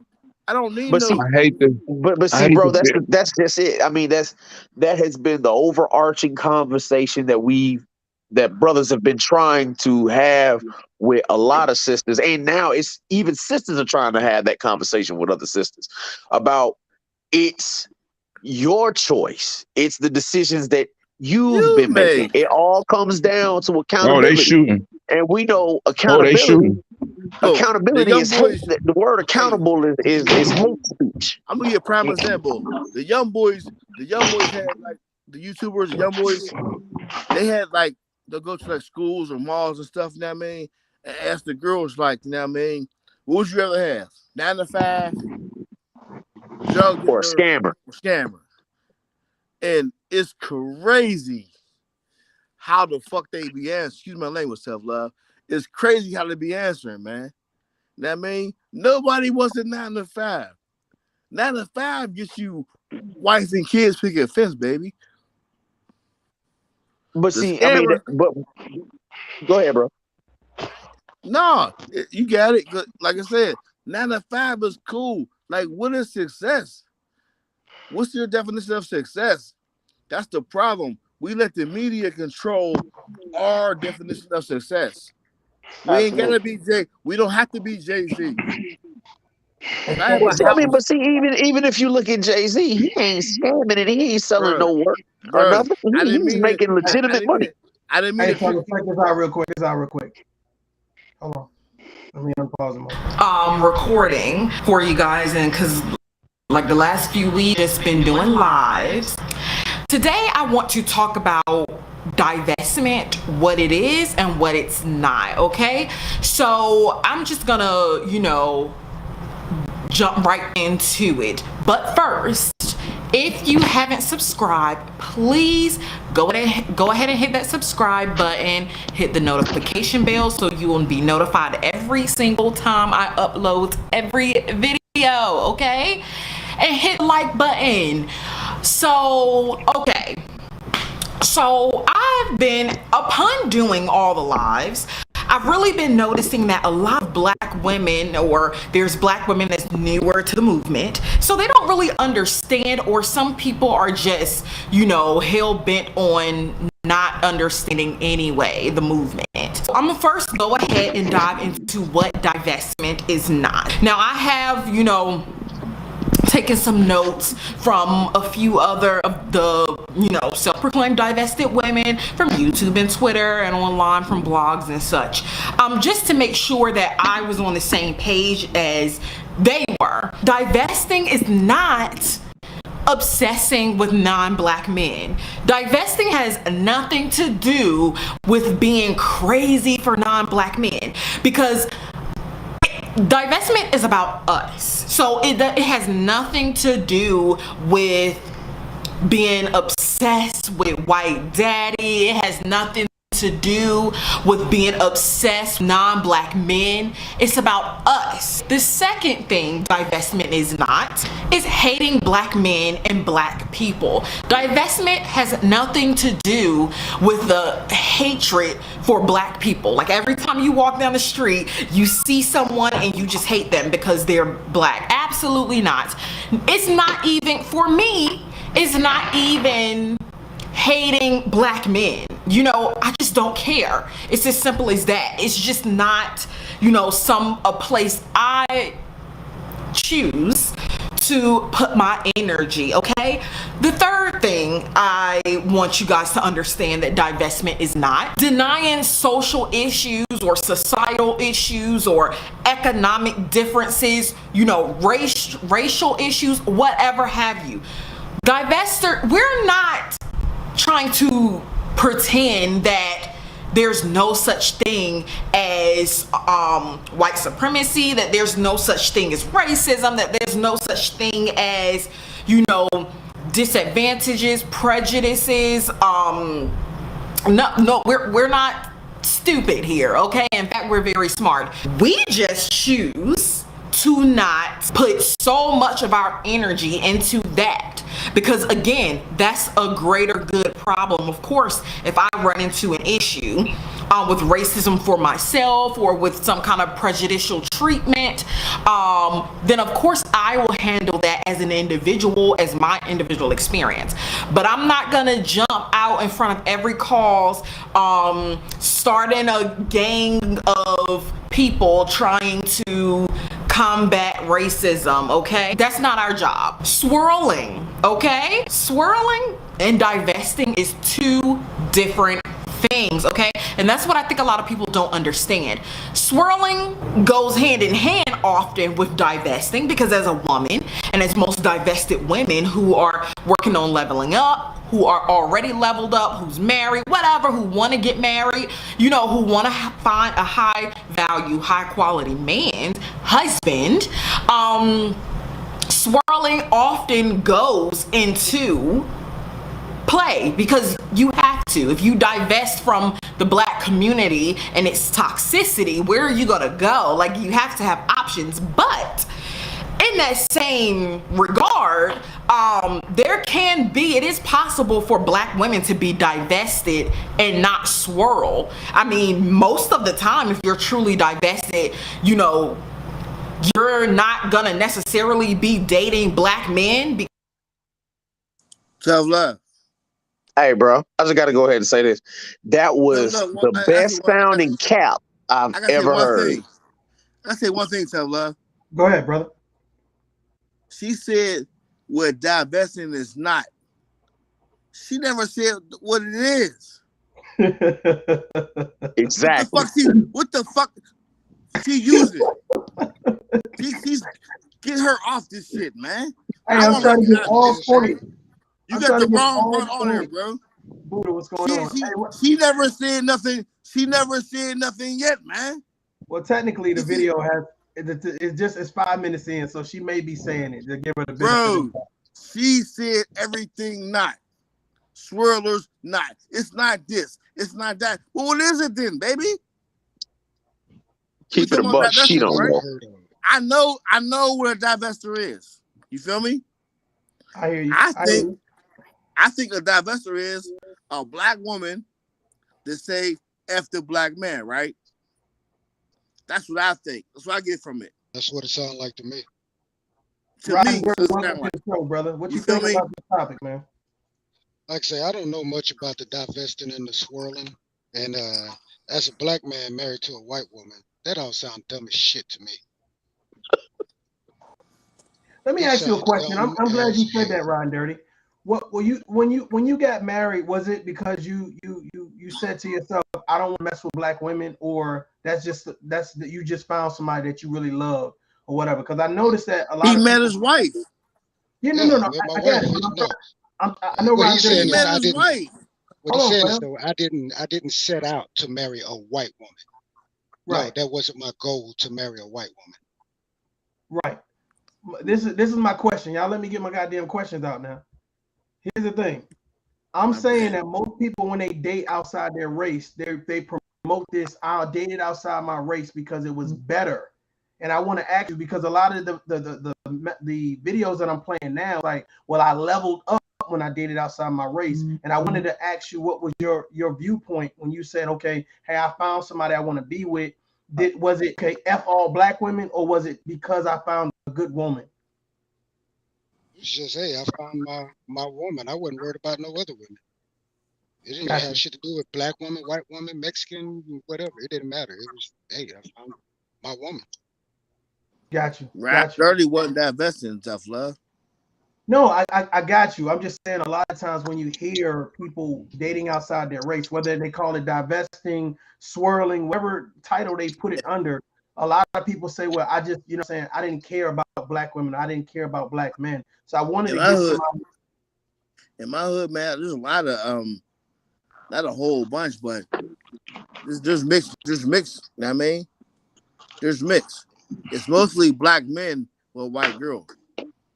I don't see too many black girls with white boys in the hood. You know what I mean? Man, you know, as a person, you know when a person is treating you right.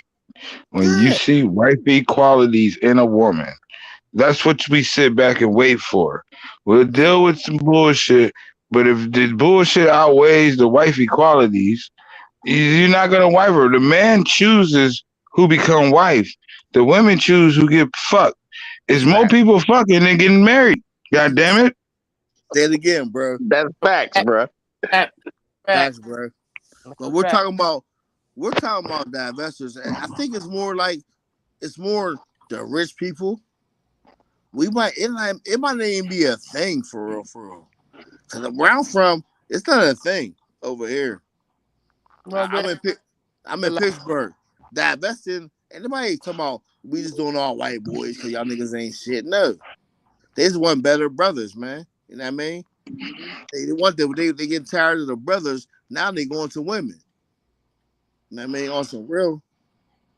The brothers got. Let me play a little bit more of her video and let's see what she says. Cancel that bitch. Yeah, hey, say it again. Thank you. Because we have a clear understanding that. Thank you, brother.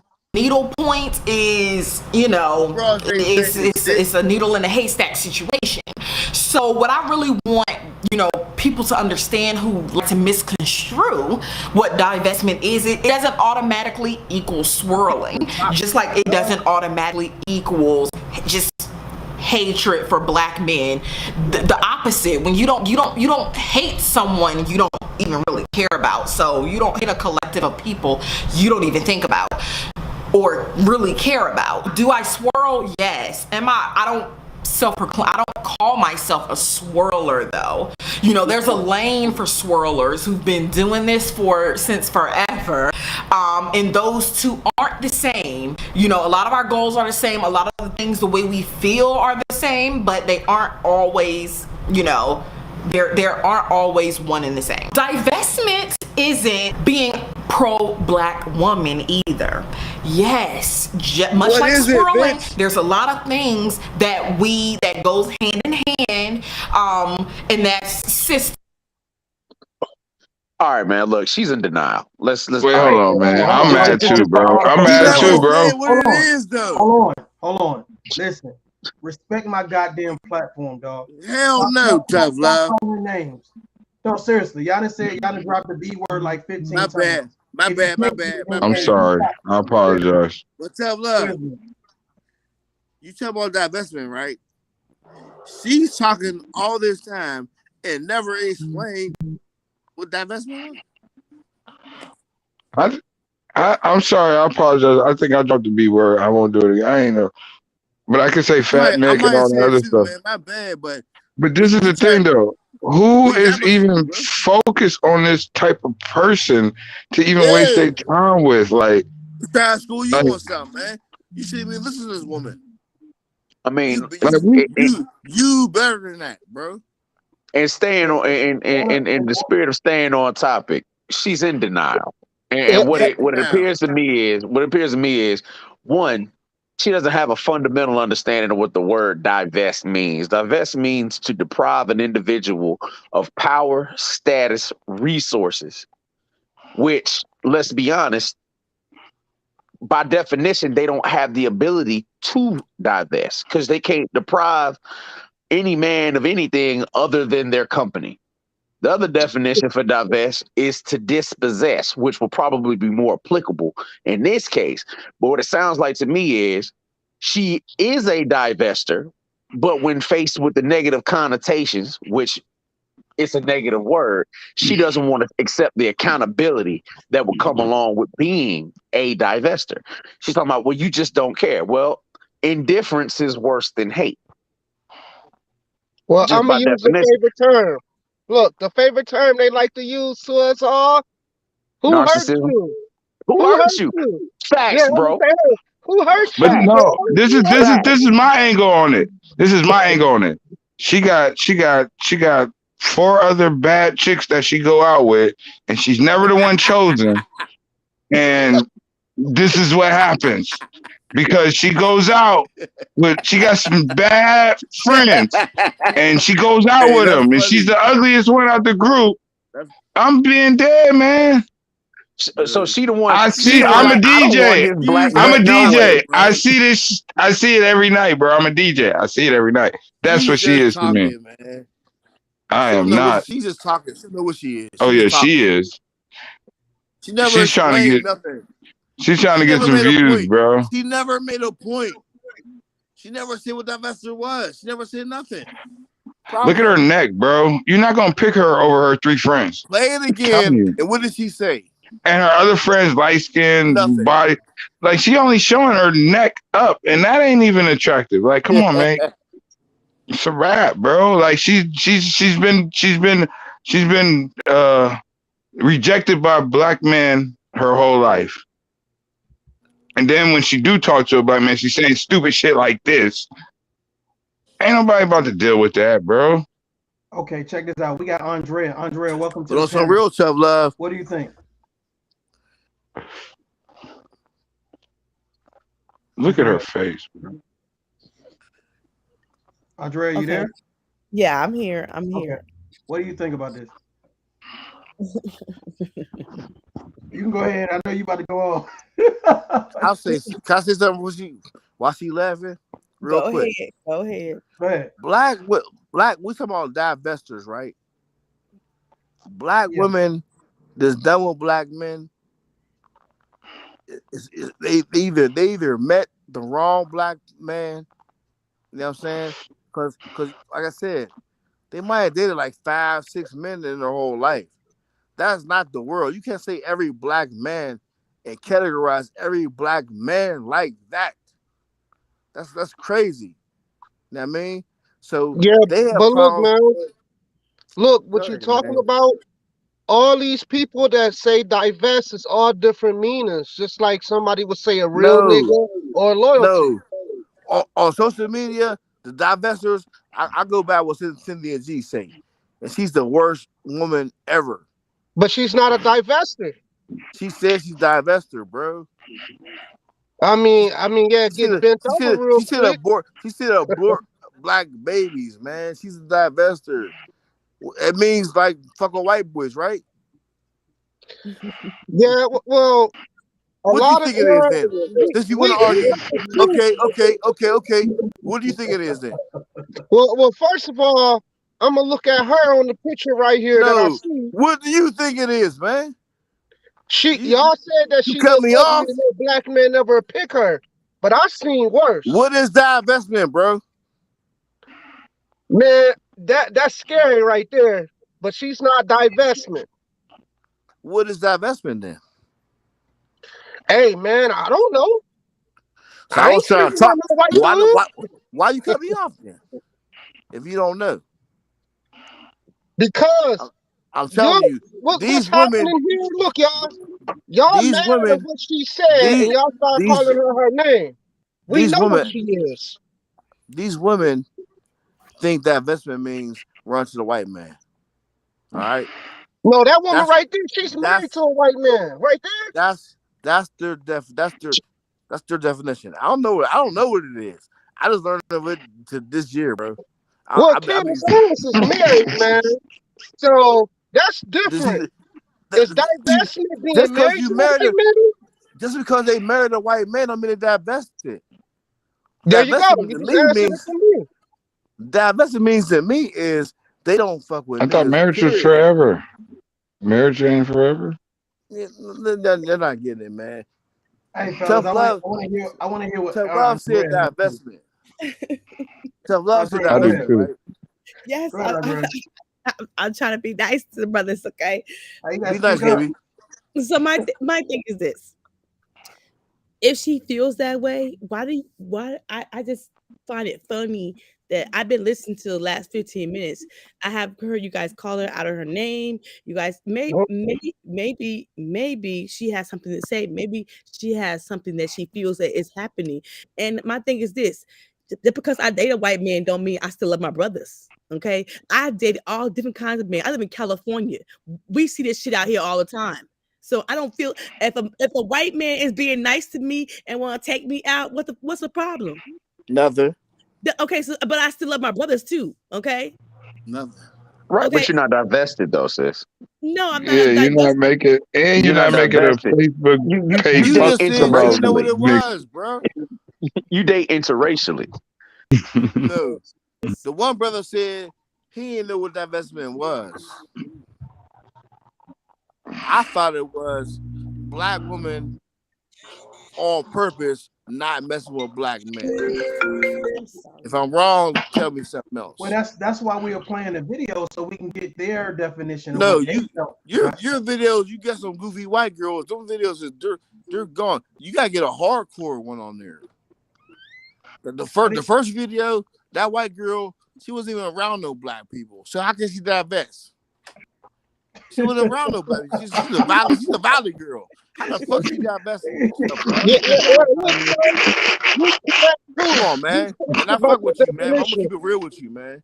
She's not divesting. She's a white girl. But the bottom line to it is, don't nobody cut me off. Don't nobody come out. Let me finish. But the bottom line to it is, hey, y'all mute your mic so DQ can talk. Is I'm finna piss somebody off now. It just about to piss off. It just, I look at this. Somebody they pissed them off. They made them mad. And one, when you put all black men in the same category, it's wrong. When we put all women in the same category, it's wrong. See, I don't care who you date. No, you see what I get from the video you've been playing, Tough Love, is that they had not mentioned love one time in the video. See, what are you looking for? See, and they want to know what they said. No good black men out there, whatever the hood. You don't know what the guy got. He might be dressing down. You see what I'm saying? See, they try to stir the pot. See, I've been on they try to stir the pot. See, you can't stir the pot with me. See, one, I'm gonna call you out on your BS. Cause if you come to me with that divestment stuff, okay. But see, you want us to show our feelings. But when we try to show our feelings to you, you want to call us weak and a punk. But when you go to the other side, oh, you want to lay down and be submissive to him. When a brother doing the right thing for you, you think something wrong. Oh, what he got up his sleeve. But when on the other side, when they doing something like for oh, that's so sweet. See, that Hey, don't bro, fit it with me. what's your name, bro? The truth. D True. Hey, what's up, fam? I was seeing you in the chats and shit.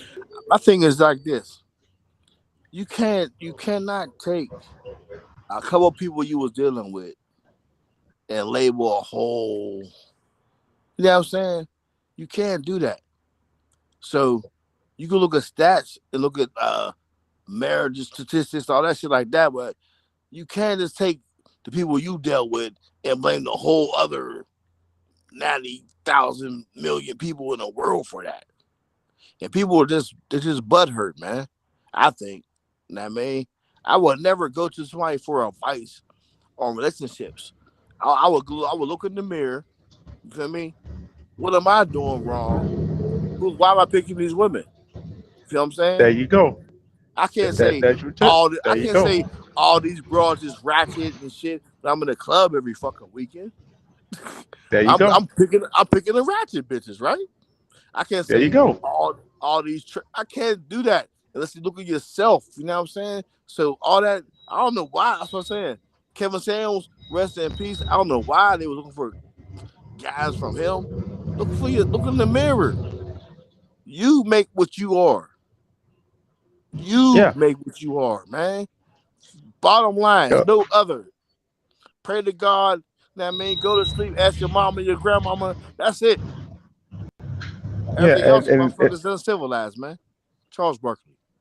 yeah. And then they think you diverse. You don't want to mess with black men. Oh, they ain't gonna do the same way the ones you say. Oh, I don't want to mess with. Gonna do. Did you? They're touched, bro. You better wake up. They're, You better. Hey, they're you touched. better wake up. If you Hey, you listen, better if you wake listen, up. if you listen, Cause if you same thing gonna happen. It Hey, if happened you all the listen, time. Black Family Net summed it up. Is that divestment is white supremacy in blackface, and I wholeheartedly exactly. agree with that. No, I it agree is. with that. I just said that earlier. 1975, man. They separated us from the door, man. We should love each other. We should be feuding on YouTube, Facebook, Instagram. We all black. I know where y'all from. I'm from Pittsburgh. You feel me? There's no way we as black people have a problem with a motherfucker you don't even know for no reason. And you see the history, how they do us. Who is they? Y'all know who they are. They do us all day. Our kids die every day. And we argue about dumb shit. This is a good topic right here. But usually it's some old goofy ass stuff, man. I mean, if you want the white man, go get him, baby. I ain't mad. Divest. I mean, I still think it all falls back to what the sister before the last one stated. I mean, it's about protest because I mean they stay in the face, they stay on platforms and in earshot of black men to air their grievance. When the truth is, a lot of them are hurt. They made wrong choices. They can't come to terms with that. They haven't sought, you know what I'm saying, uh, But can emotional we and psychological therapy to get no kind of closure about it love and them enter though? into a healthy relationship after that. So they keep carrying the same baggage. And I mean, you got cats that's like, yo, I ain't trying to hear none of that. And then you have cats like me who's somewhat apathetic to the thing. Like, if you want to But divest, if you really can we tired of somebody and you don't want to deal with them, go on. But when you but done, can we be love done them for real. though? Be done for real. Don't Can you don't love a don't don't woman with say two kids? don't say I'm divesting, but then want to come on other people's platforms and still talk trash about black men. Yeah, that's If black crazy. men trash, what you do with trash? You take it out, you set it out, Right. and you forget it. They're gone. I don't worry about the women. The woman is gone. Women talk like that, they're gone. So why would I worry about them? I wouldn't marry her. I wouldn't marry Cynthia G or the ones talk like that. You know what I'm saying? I would never even mess with them. But do they have a valid point? Who? No. No, Are you sure? Hey, I'm you know what? positive You they know don't what? have a You know valid what? point. I'm just asking. Sometimes, I'm just asking the okay, question. Do they have? they have points Uh-huh. with an S, with an S. Cause see, they have more than one point, right? They're valid because I don't fuck with niggas either. Cause black men been fucked up to me because we the ones in out here. It ain't about the women. It's about the kids. We lost the ball when we let these bras tell us don't fuck with your son or your daughter. You feel me? That's where the black woman is right talking shit about black men Nah, I because disagree with that too. what you I mean? disagree with that whole. I disagree with that whole narrative as well. It's like Speak your now, mind. what I will say is this. What I will say is No. this: Why it's a you black disagree? man's responsibility where he places his seed and to vet that process and to make the most If you insightful made a decision. son or a daughter with a woman, I don't care what that broad say. You supposed to make sure your son or daughter is okay. Yeah, Be I mean a that's a given. man. I don't That care if that's a fact. if When she we talking loud. about I don't care if she loud and ratchet. You as a you're a man. yeah, Why is your that's fact. son out there with them guns, nigga? That's facts. But when the citizens like, do they have a point? The points that they make are all the same sounding boards that we've been hearing since time immemorial. Black They men still are talk trash hate. because of X, Y, Z. But what you're talking about is, like we already discussed earlier, a limited number of black men. These are all anecdotal. This is black men that they've dealt with, that they've chosen, that they've laid with, that they invested time and resources in, and they got burnt by them. And now you want to cover that and blanket everybody with that? You want to paint everybody with that same brush? But No, no, that sir. point is invalid. I'm going with the So radical. what I'm saying is if they didn't, if the women, okay, this is my point. Because this is what I mean. I love black men. I have a black son. Okay, so I don't have a dog in this fight. But what I'm saying is, You do have a dog in this fight. You have a black son. I have a black son. I love my black son. You do have a dog in this fight. No, The dog in this fight is your black son. Oh my God, are you gonna listen to what I say? Yep. Hold on a minute. When I say I don't have a dog in this fight, I love my black son. So that's a non-factor for me. But what I'm saying is, do the women have a valid point in a sense is if they're saying a lot of women are complaining about the situation, do they have a valid point? And you're not addressing the point, and you're not addressing the problem. And what's your point, baby? The point I'm trying to say is, do the women got a valid point on how they feel? And what they're talking about. Well, I mean, a person's feelings can't be right or wrong. That's how they feel. But when you're talking about a point, when you're presenting a point, that means the point has to be based in fact. What's her name? And the fact that all like black men are trash, that's not that's an opinion. That's not a point. Ask her a question. What part do you think? Like, what points they talking about, baby? What part what did you hear? They have a point about. I'm asking. Is a lot of these women are over here about black men? So You can't talk in generals. Like, what points are you talking about? Because some black men are messed up, baby. But you can't say it in general. But you saying like, do they have a point? They say a lot of stuff, so I don't know what you mean by do they have a point. But I'm asking, do they have okay? They have valid points, but you tell me which ones you think are right. Is some black men messed up? Yes, it is. Is some have they been hurt by some black men? Yes, they have. Of course. Okay, so what I'm saying is, do they have a valid point in the sense why they're complaining? And obviously they got a crowd who's following them. Obviously they got people who are listening to them. So obviously it's other people who feel the same way about how they feel. They have a bunch of bitter black women that's the wrong nigga. I'm done. Okay. No, listen. This is what I'm saying. Hold on. Hey, baby. Hey, baby. No, this is what I'm I'm on your saying. side. I promise. I'm done. No. I'm on your side. Can y'all hear me? They got a valid point to a certain extent, but the thing is, what if the men start saying the same doggone thing about the female? No. Can I say something? Can y'all hear me? It's over with.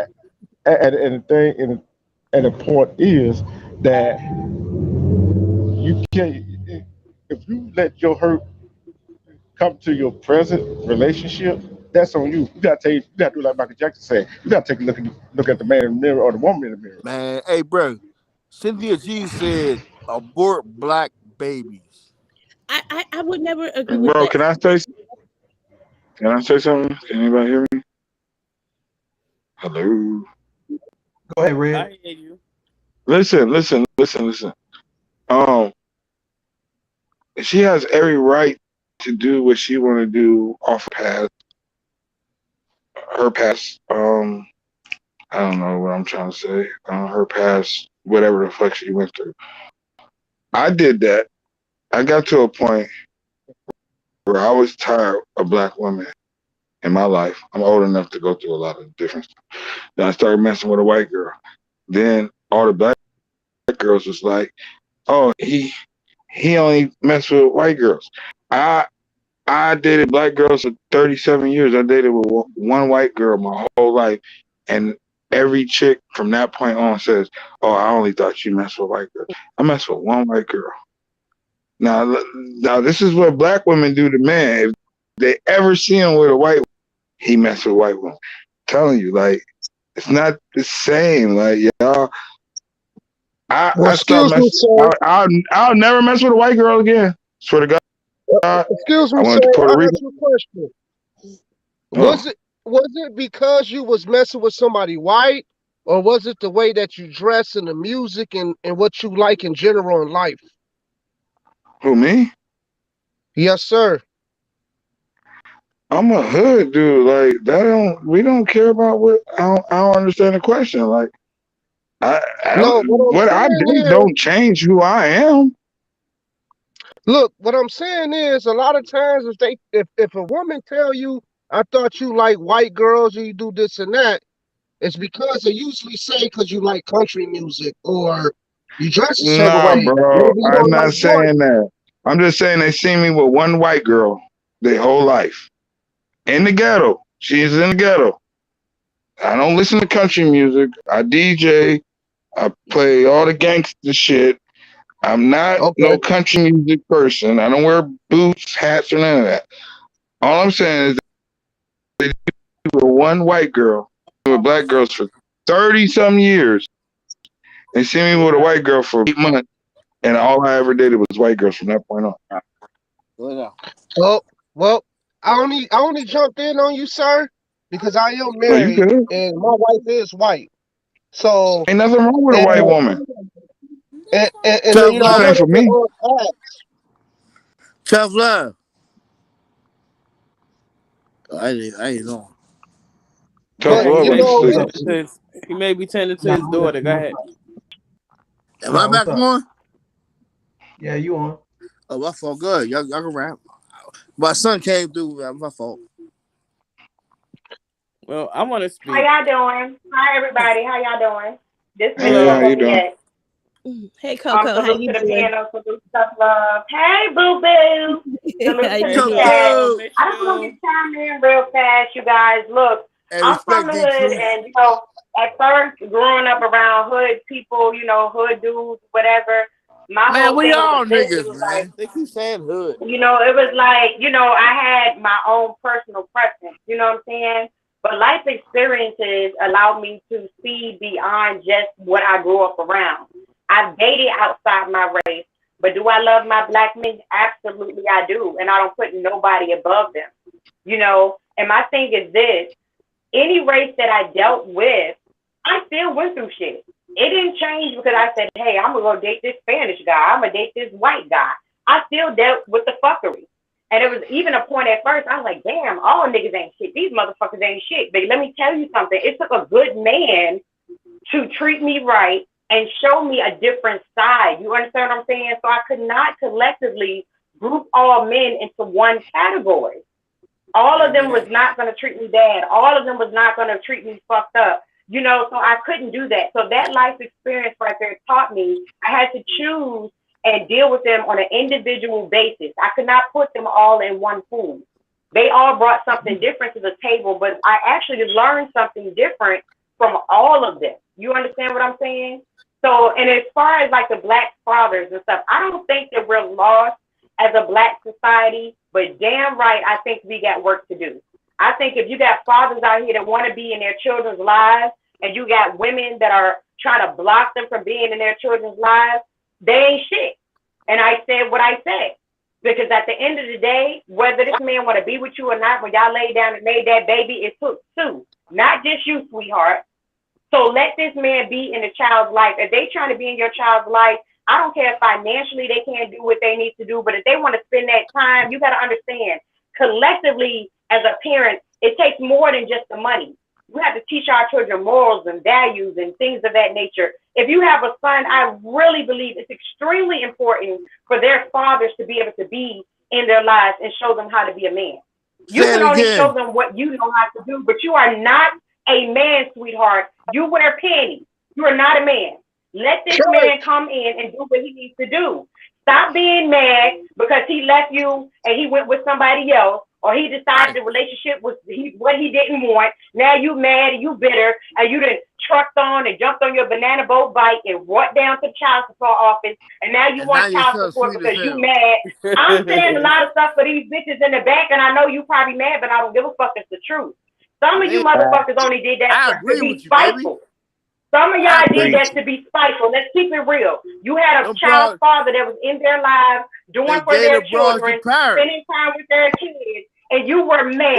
So you wanted to go down there to Hunky Dory City County and put in a child support order for this man, knowing damn well he was already financially, emotionally, and spiritually there for his child. Now, to the ones that are not in their children's lives, stop acting like these bitches got all the power. They don't have all the power. You need to exercise your right, not only as a man, but as a father. The same way these bitches can go down there to the child support office to these courtrooms, guess what, guys? You can do the same thing. She want to take you to court. The court favor the woman. Take her ass to court too. Take her to court too. You know why? Because a lot of these women will use their children and weaponize you with your child. Don't allow them to use your child as a pawn. Your child is not a pawn. Your child is a real human being out here in these damn streets. Right. Use your right, speak your voice, and stand up for your child at all motherfucking costs. You hear me? Don't be like, oh, but she said if I don't speak for her, I can't see my kid. Fuck what she's talking about. Take her ass to court. This is your child too. Do not let society raise our kids. These are our children. You understand what I'm telling you? Society not raising mine. I got 3. Society not going to do a damn thing with mine. I'm their mother, and I'm going to raise them with or without their father. You understand what I'm saying? I don't sit around and cry over spoiled milk. You know what the fuck I do? I go to the grocery store and I get me another fucking full gallon. And I always look at my glass, it's half goddamn full, not half empty. So that's what I wanted to tell y'all. Y'all make sure y'all stand up for what the fuck you believe in. And when it comes to your children, you fight to the death for you. You understand what I'm telling you? Don't let these bitches railroad you. Don't let them railroad you. Take their motherfucking ass to court. And when they in court, let me tell you, that smile gonna turn into a frown real motherfucking fast, because they gonna know, damn, my baby daddy don't play. Yeah, bitch, he ain't playing with you. He not playing with you. Men don't fight enough though. They don't fight enough though. It's so funny to me. It's so funny. The men are not fighting. They don't fight. Yes, I said it. I said it. You're not fighting. You're so busy in the club. You're so busy on a basketball. Nah, which man is this? Which man is this? See, look, She said basketball court. I got this for you. Wait. I gotta address the issue with generalization. No. My son is 7 years old. Situation with generalization. My son is 7 years old. With generalizations. Right? She said we on the basketball court. I'm too old for that shit. My son is 7 years old, right? I had him since he was 6 months. You feel me? Fuck the hoop courts. Fuck the clubs. Right. I raised my son. My son with me. I ain't go to court or nothing. That's a real man. I don't care what that broad was going to do. Salute to you, because there are a lot of good fathers out here, and they don't get their due like they're supposed to. Baby doll, But I see, agree with you. that's the all right, There's all right, too all right. many. I'm not lying. Bro. I'm not Hold on, lying when bro. I say this. Listen. I'm not Wait a lying when I minute, wait a say minute, wait a brothers minute. don't want to This support. is I'm not the lying issue when I with the say whole. I'm not lying when I say brothers don't want to go. What she Brothers don't want said to was white man what she involved in their said was business. real though, I'm bro. not lying when I say I'm not lying Too when I many say niggas give up I'm because not the lying. bras, Hold on a minute. but I'm gonna y'all talk now. wrong too though. Too many people The bras. talking at one time. 2,000 years later. My thought process is I'm about to piss somebody off. Hey, tell love, was that Wow. a Gucci hat? What? No, I'm playing with you, man. Well, I'm about to go goddamn ham. We Yo, I'm fucking with you. Hey, yo. hey, hey, hey. I didn't get to No, say what I was gonna she say. was right. Look, hey, baby doll, let me I'm talk not. for you. No, Let me I'm talk not for done you. yet. No, Let her because one go thing ahead and about it talk. is Let her go ahead and y'all talk. women, Let her go ahead and talk. Hey, y'all hold on for women, a second. no. Stand Women down. get Stand on, down. and she ain't Let gonna her stop. go ahead and talk. Just Let her don't go say ahead and talk. Okay, basketball court again. let's let Miss She ain't Andrea gonna talk, and then you stop. talk right I'm after her. on I your want to hear what team. all of y'all got to say. Hey, I'm a whole I want to hear man what all of on y'all your got to say. team. hey. That's y'all Let her problem. talk. Y'all don't shut Let up. me Hey, let bro, me we gotta Andrea go ahead respect and people talk. when they They talking, don't fam. shut up. Hey, I'm bro, on your listen. team, baby. Quit. I'm on I your hear you. team. I hear you. I'm a Let her say grown something. man. I got my son from 6 months years old, right? Quit. Hey, Six let months her. years old.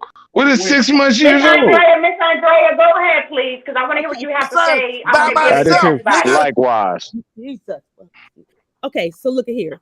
I'm a 47-year-old woman. Okay, so I know this. I know the court system. I know how it works. But I'm so sick and tired of y'all damn brothers. And I'm saying it right here. Y'all go.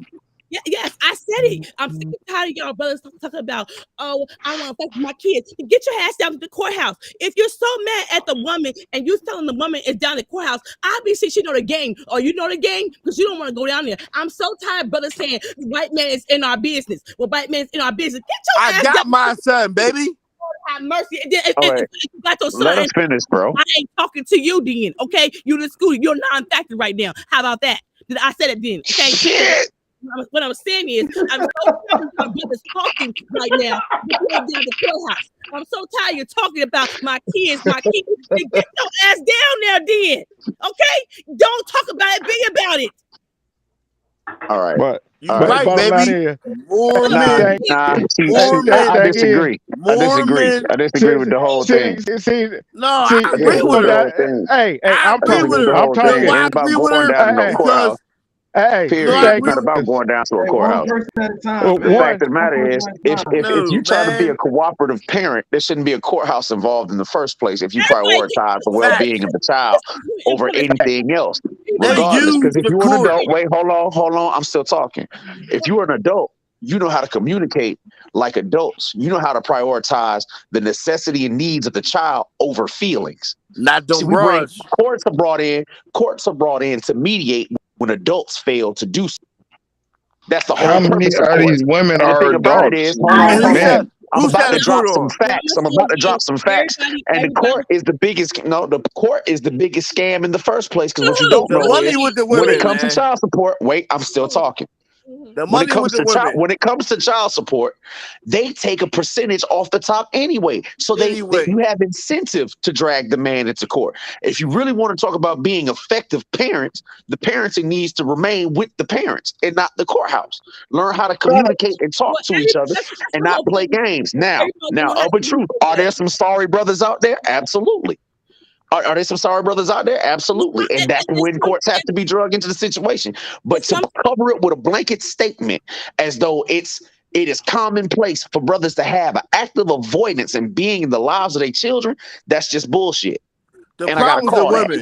And it's It's bullshit. the And I'm, women. It's the and I'm women telling you, problem. it's bullshit when everybody can't affect and communicate well. So if you can't affect and communicate well, you got a mediator. That's what they were there for. So my thing is this: if you don't want to get your baby mama not communicate well with you, damn it, go down to the court. You're right, then. What's the point? Hey, What's the point of that? I will give you a prime example. My baby mama sued me twice, and my son lived with me for all his life for child support. She sued me for child support twice. He been living with me all his life. Them bras ain't shit. Wow. I'm a prime But even if example the They man, too, use because the courts. hold They on, I use got a the Harold. courts baby. and talk shit. I ain't holding That on. I've mean been holding on. Goddamn it. they use the I'm a prime courts. example. They use the courts. They talk shit. She sued me twice. I got sued twice. Twice. And he lives with me. He I ain't live with get me. sued. I got a good baby mama. She ain't put me on no child support and that because she know I take care of mine. So it's not even a problem. Like, I really can't relate to y'all little stories and Don't shit. lay down with no 'Cause I'm ratchet good. bitch bras, man. Lay Hey, down so who you want to marry, this man. is what I'm Get gonna That back do. to This is part. old what I'm school. gonna do. Go meet her That father. part. Go That meet her part. father. Meet her That's the father. answer right She there, might bro. not be I a good. mean, She might not be a good girlfriend, but if she's a good mother, you gotta respect her. You know what I who's mean? fucking Period. everybody though? Same We with mama I men. think fucking I that mean, it same everybody. with the definitely goes women. both ways. We have to Hey, listen up. understand sometimes in Yeah. relationships it may not work out, but we have to definitely put our own selfish needs to the side for To the the sake side. of our children. You understand what I'm saying? Exactly. Yeah. Sometimes if people don't But even if you want can't to work with you, sometimes it's the afford woman that don't want to work with the man. Sometimes it's the man that don't want to work with the woman. That's where the mediation needs to take place because these children are dependent on us, y'all. It's not their job to worry But the about what woman get the we doing. cribs. We supposed to worry about what's going They on. get the cribs, the money, the food stamps, the Section 8. Men don't get shit. But see, I know some single fathers. See, I I don't got my get son Section 8 right or none of now. I don't that. get I have Section never 8. had any of that stuff. You know, I've never had any of that Crazy, stuff. man. But I take care of my kids. My oldest They child's want to father talk has shit. never And financially then, supported our child. and But you know then what? they I did both what I other could do as niggas a around mother. your kid. The government. Hey yo, so check this out. What I'm gonna do is I'm about to wrap this up. So when your face appear on the screen, that's your moment to shine. So I'm gonna give you a couple minutes to get your, say what you need to say. So if you got a channel, or if you just want to say something about this divesting situation, go ahead and say it. So hey, sis, it's on you. First of all, salute to the panel, salute to the chat, salute to everybody, the moderators, salute to the men and the women. And I'm going to tell you like this, to all you men that are out there doing what you have to do for your children, I greatly salute you because I honestly just believe there are so many times that you do not get your just due. And I'm a real female saying this. There are many times that you are not put on the forefront. I know a lot of single fathers personally, okay, that are doing what they need to do for their children. And I know a lot of deadbeat mothers.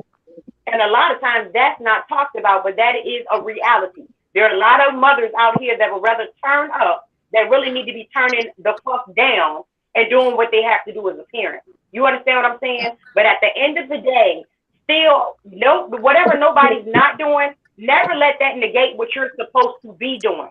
And like I said, if you have to get the courts involved, then that's what it is. But make sure that you always continue to fight for your kids. Salute to y'all. Hey, sis, I appreciate you. I'll let you later. Next person. It's on you, Denver. All right. I just wanted to say, I appreciate everybody's perspective. Appreciate you, Tough. Ultimately, like with regards to the whole situation with divestment, I think it's just another cop out to avoid dealing with what the real issue is, which is we have a lot of sisters out here that are dealing with a whole lot of pain, a lot of frustration. They need counseling, therapy, and closure. That way they can actually go into a new relationship with a fresh start and a fresh perspective and in good faith, rather than bringing old baggage and end up crippling their chances to find love and to find happiness. Because I mean, divestment isn't an answer. That's avoiding the major issue. You know what I'm saying? Like, as a community, we need to learn how to come together and how to communicate. And part of communication is when someone has a legitimate grievance, you can sit down and listen to both sides and not just only be focused on how you feel about how you've been hurt, but also take into consideration how you may have hurt the other person, especially with regards to when it comes to children. Because children perpetuate the environments that they've been raised in. And as adults, it's our responsibility to ensure that they have the best possible environment and the best possible outcome. I appreciate y'all. Love y'all. God bless. Appreciate you. Have a great night. Riding dirty, it's on you, man. You still there? Nigga sleep. All right, I'll come back to riding dirty. That nigga just snored. It's on you, DJ. What you got, bro? Oh, you want to hear what I got to say? I'm gonna give y'all some free game, yo. Um, don't let a female come in your life and try to change your life, man. Stay away from them toxic females. Stay focused. It's more men. I mean, it's more females than men. You know, it's gonna be something out there for you. Stay focused. You know, or you get like me. You know, deal with two cousins. They know each other. They with the shits. It's your life, man. Live it to You the out of best hell. ability. I'm not out of pocket. They be watching this too. Shout out to both of them. That's Hey, it. I'm out. DJ Red, I Fact. appreciate you. Man. Holler at you, man. Yes, sir. He All right, shouted bro. both of them. Let's see who next. Andreas, on you. If you can't effectively communicate with your kids or the mother, if the court system has to be involved, the kids both need both parents. And so if you can't effectively communicate well and have a schedule for children, there's nothing wrong with the courts. And so I say this, there's plenty of schedules for children, and you don't want the kids to be arguing and fighting. And I just say is, I think some of the women got a point, but it's not my point. It is not my, I don't have a dog in this fight, so I don't give a damn. So be honest. So I'm gonna go on that note. I appreciate you, Andrea. Have a great night. You too. All right, bye-bye. Steven, it's on you.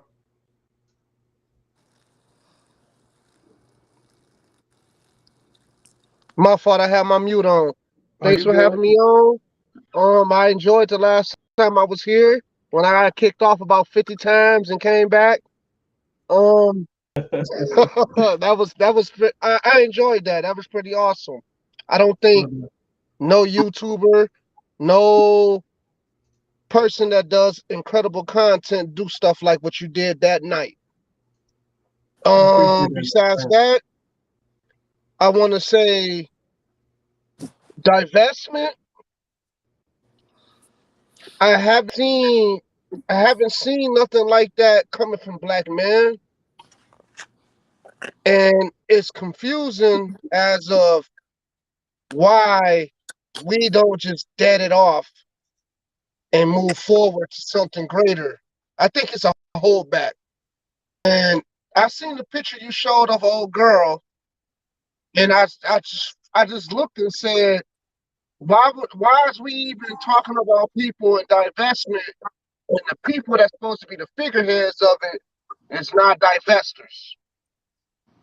That's all. That's how I look at it. But besides that, y'all take care. I got things going on, but this is not the time to talk about it. And Vivica Fox, I think that that's somebody that caught that catchphrase down, and she really scared of it. And I think that's what's gonna happen to her. So we'll let her go through the process. As of Miss the G, I don't. It 2 years from now, it's gonna be a different message. That's all I got to say. Y'all take care. Thank you for having me on, sir. I appreciate y'all. I appreciate you. Have a great night, man. Good Right. night. Whit, it's on you, Whit. Hey, tough love, respect to you, man.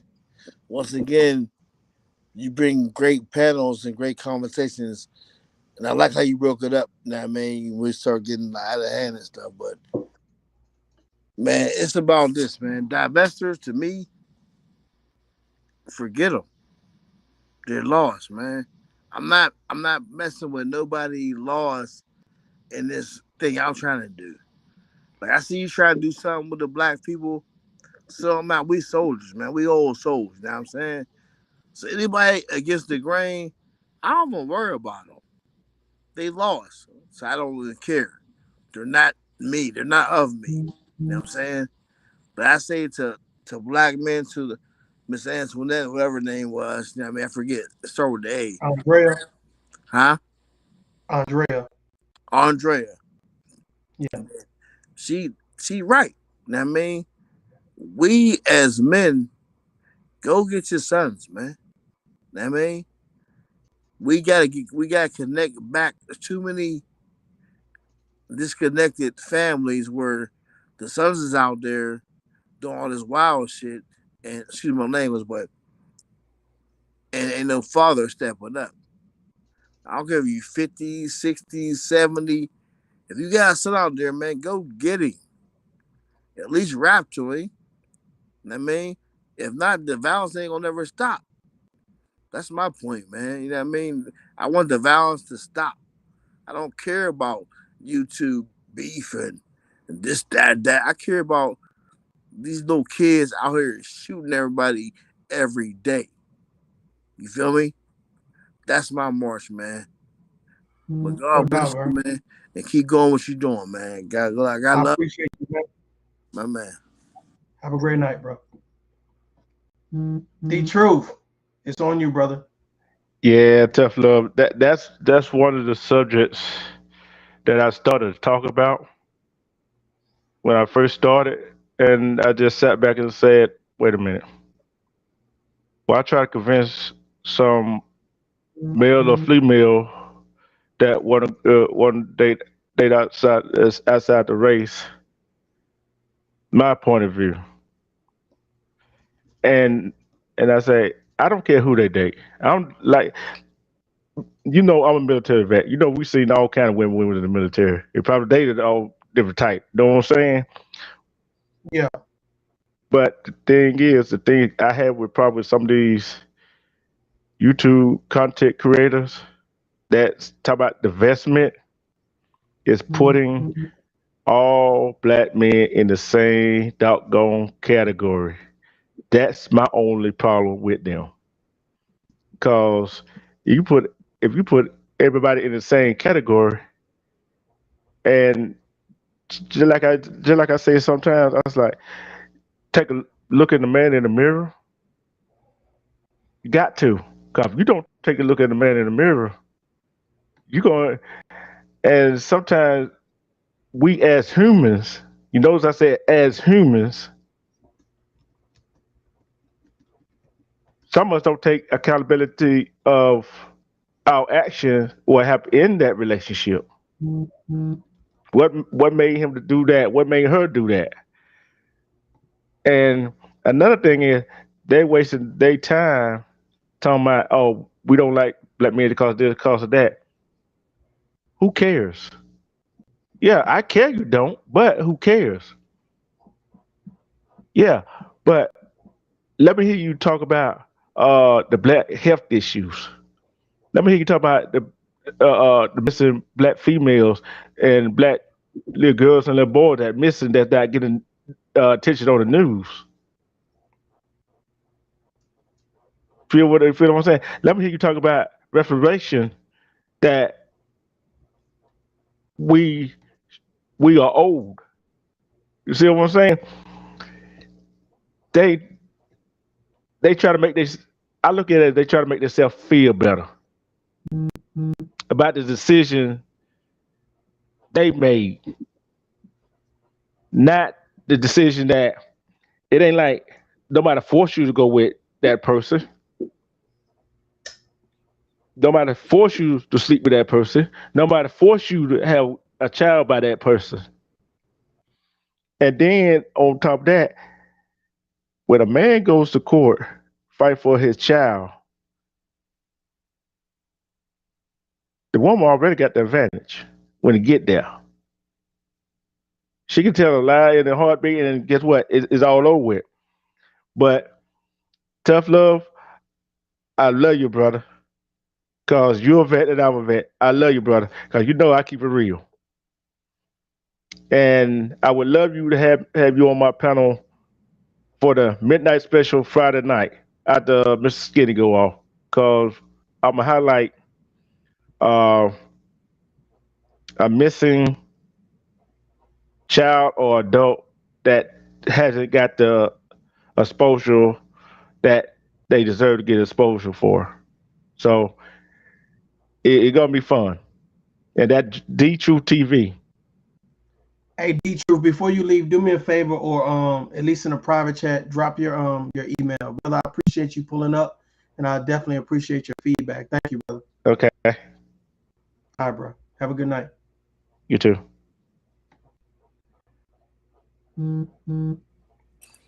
Refuse to lose. What's up? What's going on? What's going on? First and foremost, I thank God for knowing that I needed to take time to heal.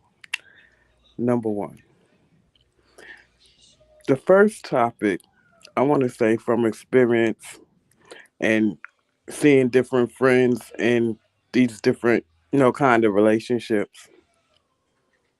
And I've seen several of the black women date black white men because they do look for the riches. They do look for those Gucci bags or Prada bags that they may not be able to afford for themselves. And the black men that I've seen or known personally that I've seen date white women, it seems like the white woman don't mind splurging on the black men. They don't mind giving them their credit card, not even wanting to know what they brought or seeing a receipt. Also, I believe that in our black community, a lot of times the parents feed into their children who may be the most fortunate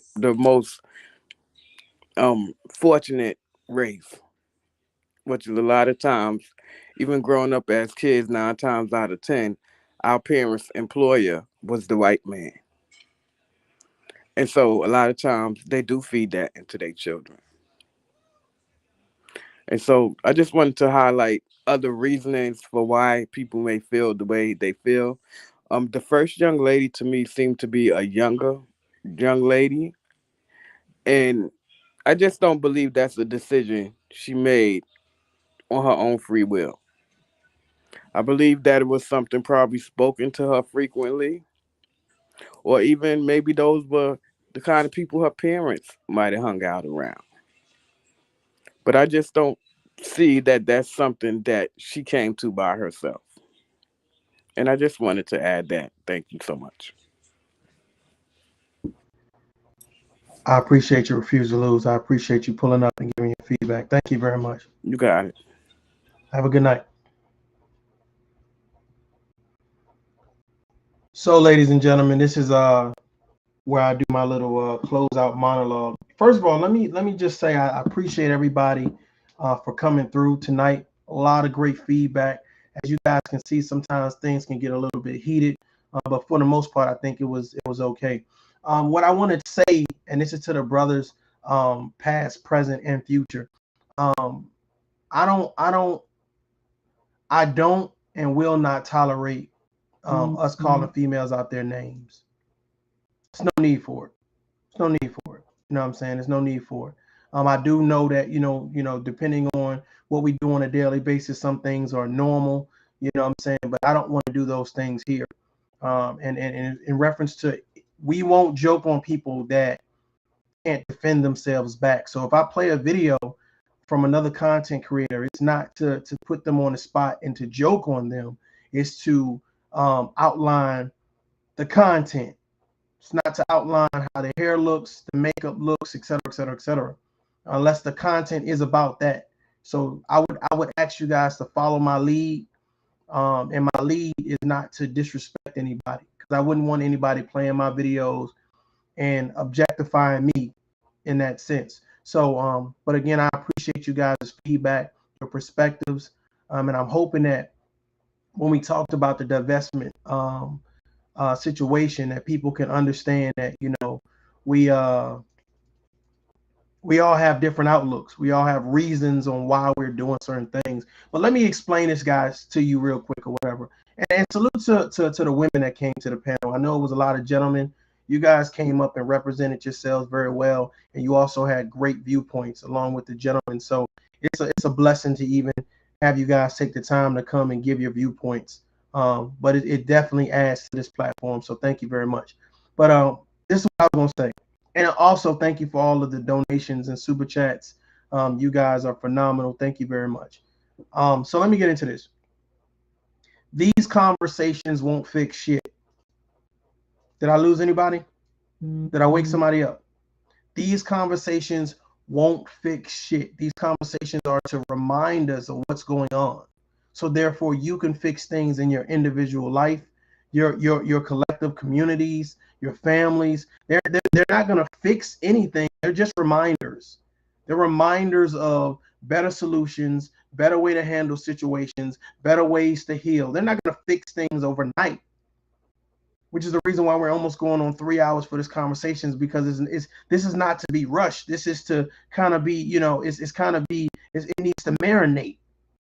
You know, we're putting all now when you go to sleep, these things marinate. You didn't spend your last few moments arguing and screaming and fussing at one another and complaining. We kind of said, hey, we need to do more of this. Men need to do this and women need to do this. Our communities need to do this. This is just a friendly reminder, folks. This is a friendly reminder about solutions, about love languages, about communication. Nobody's perfect, you know, but we're trying to build one another up the best way we can. So I'm really hoping, D-Truth, I got it. Thank you very much, brother. I'll make sure I hit you up. I'm really hoping that, you know, we get something out of this. And I'm really hoping as individuals who don't have pages and also content creators, I'm hoping that when they come to the Tough Love page or they speak the Tough Love name, they really see the bigger picture. And really the bigger picture is we're not perfect. You know what I'm saying? We're just trying to do something different for ourselves and for our communities and for our families. We're trying to leave a legacy where people can be proud of, that we had the conversation that mattered. Are we going to get to some cursing? Yes, we're going to get to some cursing. We're going to get to some jokes. We're going to get to some crying, but we also going to get to some building and some solutions. Ladies and gentlemen, I appreciate you guys. You have a phenomenal night. And welcome in Friday with a smile. Welcome in with a love. You know, welcome in something realistic, something to grab onto. Until next time, adult up. Peace.